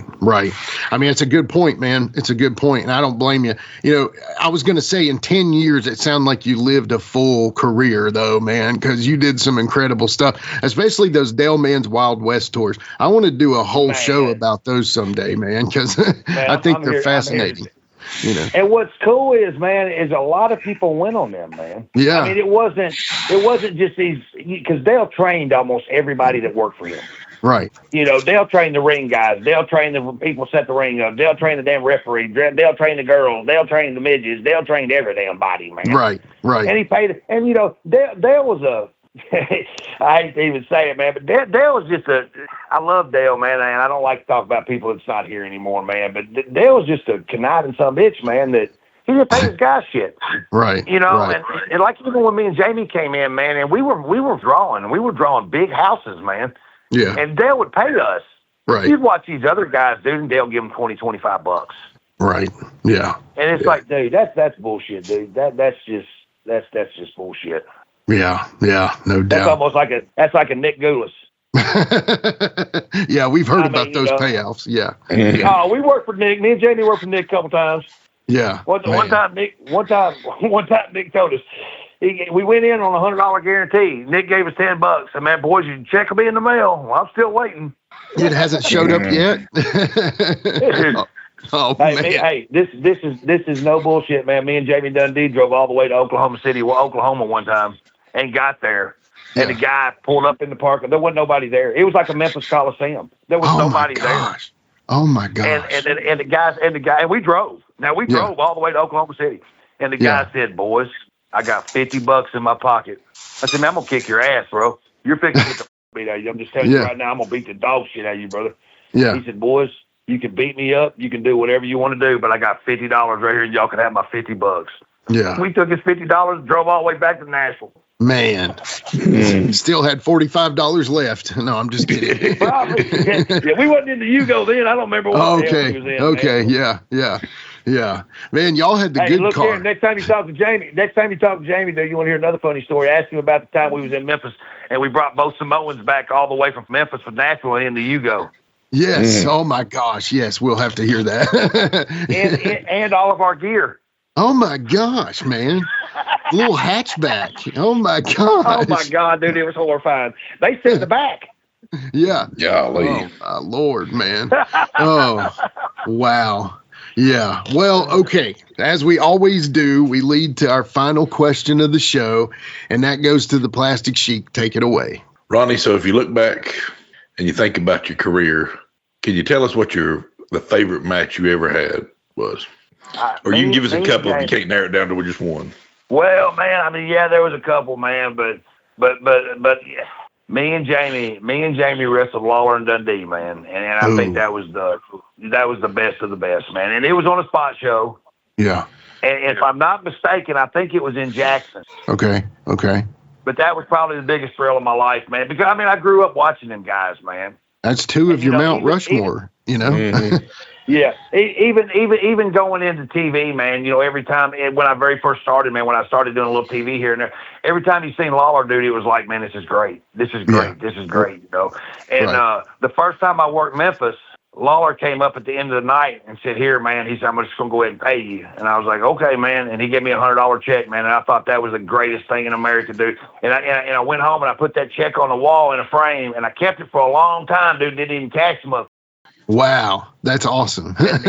and I got hurt for money. You know what happened then? Oh yeah, the old glass breaks and.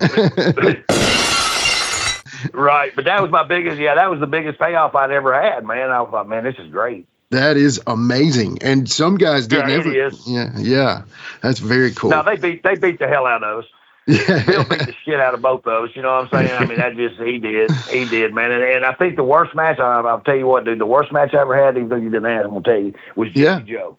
Oh man, I've heard. I'm gonna tell you what, I wrestled Joe a lot, man. And I wore, once I went on my own, man, I wore motorcycle boots. Okay. The motocross boots. I mean, that was part of the gimmick. That's what I wore, Yeah. Joe had me, and I will never, ever, ever forget this, man. Joe had me in Monticello, Kentucky. And Joe had chopped me so much. I still got a scar, man. He had chopped me so much, man. He had my chest busted wide open. Oh, man. I said, and you know how Joe was. I don't know if y'all ever were Joe or whatever, man, but Joe was a tough old sumbitch, man. Right, yeah. You couldn't hurt him. Hurt him. I don't care if you beat him in the head with a fucking chair. You wasn't going to hurt that sumbitch, dude. Right. Joe said, Joe, if you chop me one more time, you old sumbitch, I said, I'm going to kick you in your no balls as hard as I can kick. That motherfucker said, ha, motherfucker. Dude, I ran back and kicked that motherfucker in the nuts, and that motherfucker went down. He said, "Oh, brother, I think you ruptured one of them motherfuckers." About 2 days later, that was in Monticello, dude. And about 2 days later, I think we was in Bowling Green. Joe come walking in, dude. He was bow-legged. Anyway, this motherfucker like he had been rolling a horse for a week. he said, brother, look. He dropped his pants, dude. His balls looked like the elephant balls. Oh my gosh, dude! I kicked that motherfucker all I was worth. Yeah. I ain't never kicked nobody like that, dude. You hurt me. You hurt me, brother. You hurt me. Oh, man. Well, you should have quit chopping me, you old son of a bitch. I feel so sorry for Joe, man. Joe lived in, I can't remember Donnie's last name, dude, but he lived in that guy's closet, man, for 2 or 3 years. Was it Donnie Goodman? Donnie Goodman. Donnie Goodman. Yeah. Yep, Donnie Goodman, man. He lived in that guy's closet, man, for, oh, my God, I don't know how many years, man. And that poor old Joe, man, died over in on County Hospital Road over in Nashville, man, at the poor people's hospital, him, man. Yeah, that's sure did, man. Yeah, it is, man. Ben Jordan called me and told me when he passed away. Ben said he went in and told him, "I'm looking for Gypsy Joe," and he said, "Old black lady said, there ain't no Gypsy Joe here."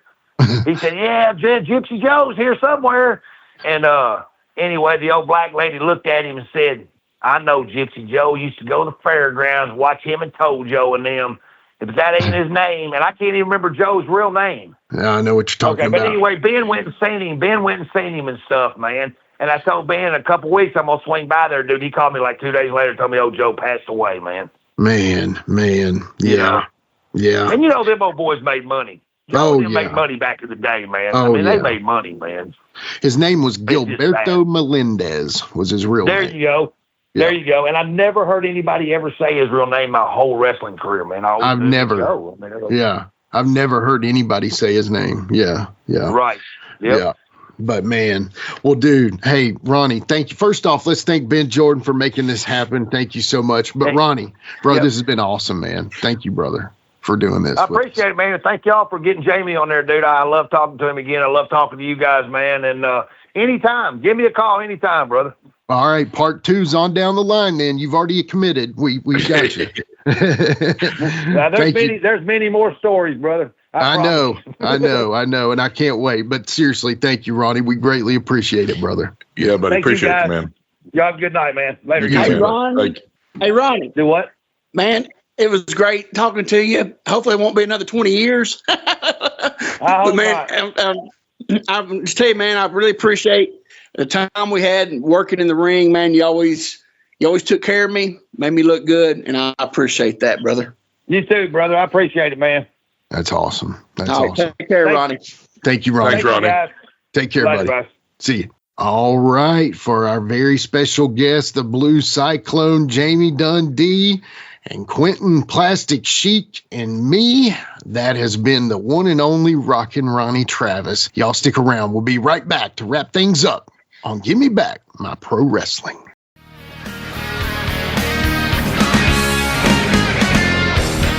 This is your rock star ring announcer, Aaron Camaro. I'm a man who believes the two greatest art forms ever created are professional wrestling and heavy rock music.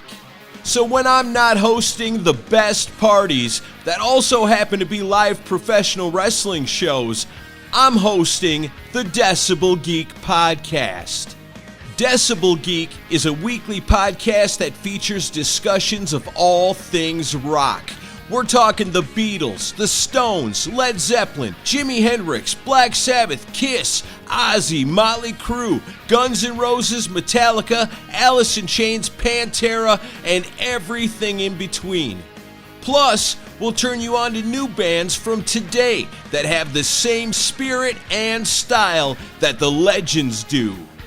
Decibel Geek is hosted by myself along with Rockin' Pod founder Chris Sinzak, and each week you'll get interviews with famous musicians and industry insiders along with informative, entertaining, humorous, and insightful discussions, and most importantly, a passion for the music.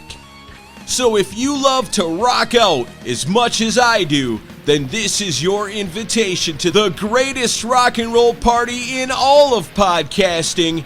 It's Decibel Geek, and it's available right now on all major podcast platforms. Oh yeah.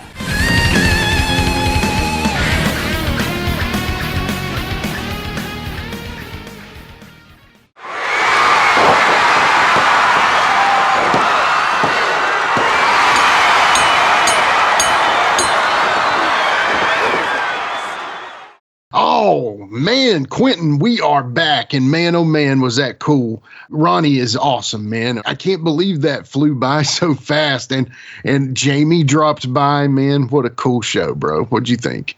Man, I think I laughed. I was laughing so hard, I think I peed myself, man. Yeah. Exactly. So if you've noticed that Jared was not in the opening, the Sheik, and if you've noticed that he's not talking right now, yes. So we've peeked behind the curtain a little bit. We did the interview before he left town because we wanted him to be involved in it, but we did get, in the normal recording time frame, he's out of town right now. So we're hoping you're having a good trip, Sheik. Enjoy your time away with your family and y'all have a good time. And bring us back something, that, just something, maybe like if I went to Calgary and I didn't even get to go to the Heart Dungeon t-shirt or something like that, but anyway. I told him if you can get into the Heart House to go in there and just see if you could go to the dungeon, right? And once you get down there, hopefully you're by yourself and you can scream like at the top of your lungs, just acting like you're getting, sugared by by Stu or Owen or somebody, So yeah, I don't think he'll do that. And I don't know if they'll even get to go there because I don't know who owns it now. But anyway, well, I'm sure he'll tell us all about that when we get back. But, man, I hope y'all enjoyed that. Like I said, Ronnie Travis is awesome. We did sneak in the Blue Cyclone, Jamie Dundee as well. He had some great stories to tell. And when Jamie says he's going to come on your podcast, you really don't have a choice. He'll show up at your house if he has to. But no, man. Hearing Ronnie's reaction to Jamie coming on there and when he dropped off the line, I was just like, man, that was worth it right there. That was worth it right there. So, yeah. Well, I don't know who we have next week. We have some incredible guests lined up. Honestly, the next 2 or 3 are going to be outstanding. And I'm not saying that the next ones after that aren't going to be great. I'm just saying right now that's all we have booked. And I know for a fact that the next 3 are going to be stellar. But we're going to go ahead and announce that our very next guest is, you've heard him on the show before, but we're bringing him on in a solo, and this is a specific request by our co-host with the Mo host here, and we're bringing on Dante, aka Tommy Heggie, as our next guest. So that'll be fun, man. I'm excited. Oh yeah, I can't wait. I know you've been salivating from the second you got the gig. You're like, Tommy Heggie coming on? No, man. So when we getting Tommy Heggie? So I like it though. Tommy's awesome, and anytime we can get him alone and talking any kind of stories about wrestling, I'm always for it. So, but either way, you got to check us out online at GMBMPW on Facebook, X, Instagram, and YouTube. Keep pushing those buttons, notifications, follows, subscribe, all that. We greatly appreciate it. Y'all mean the world to us. Like I said, next episode, we got Tommy Heggie. But other than that, Quinton, you got anything else for us, buddy? No, I'm good to go this week. All right, man. Say your prayers for all your loved ones and all the people that are hurting. Say a prayer for Ben Jordan, Ben Dixon, Honey Badger. Keep praying for all of our buddies. Thank y'all so much. We'll see y'all next time on Give Me Back My Pro Wrestling. Don't forget. Blue Cyclone.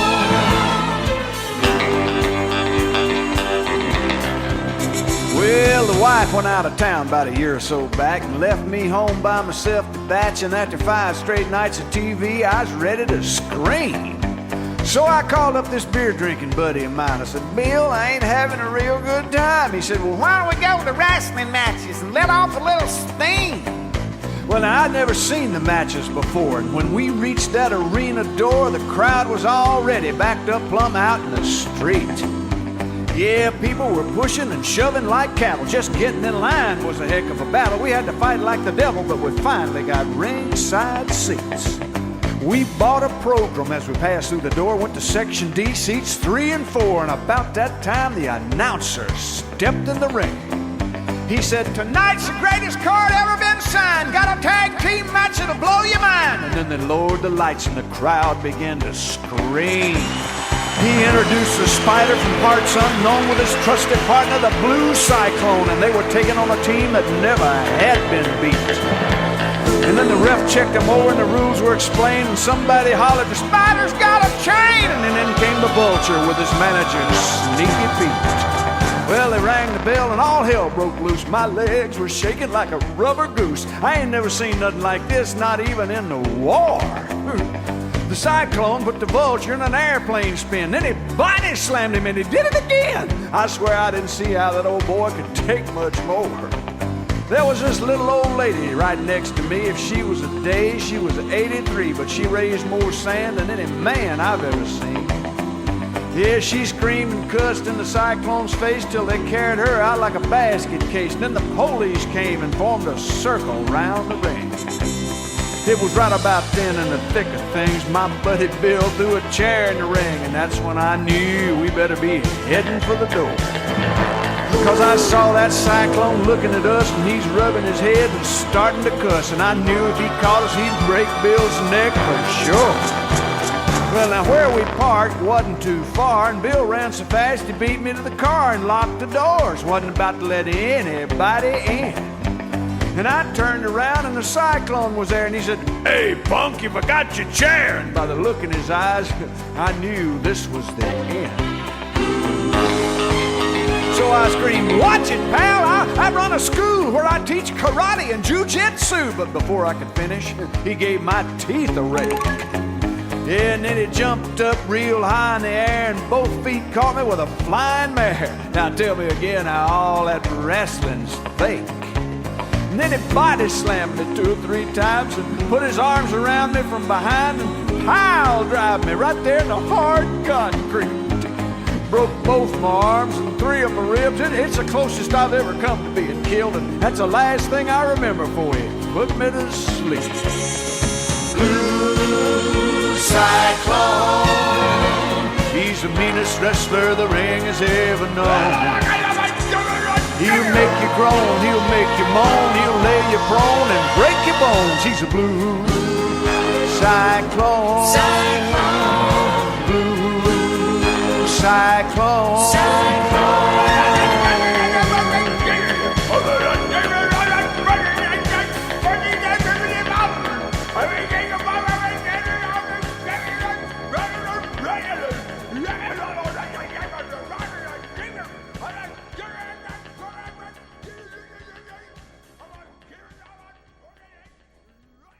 with a tear in my eye. This is the greatest moment in my life.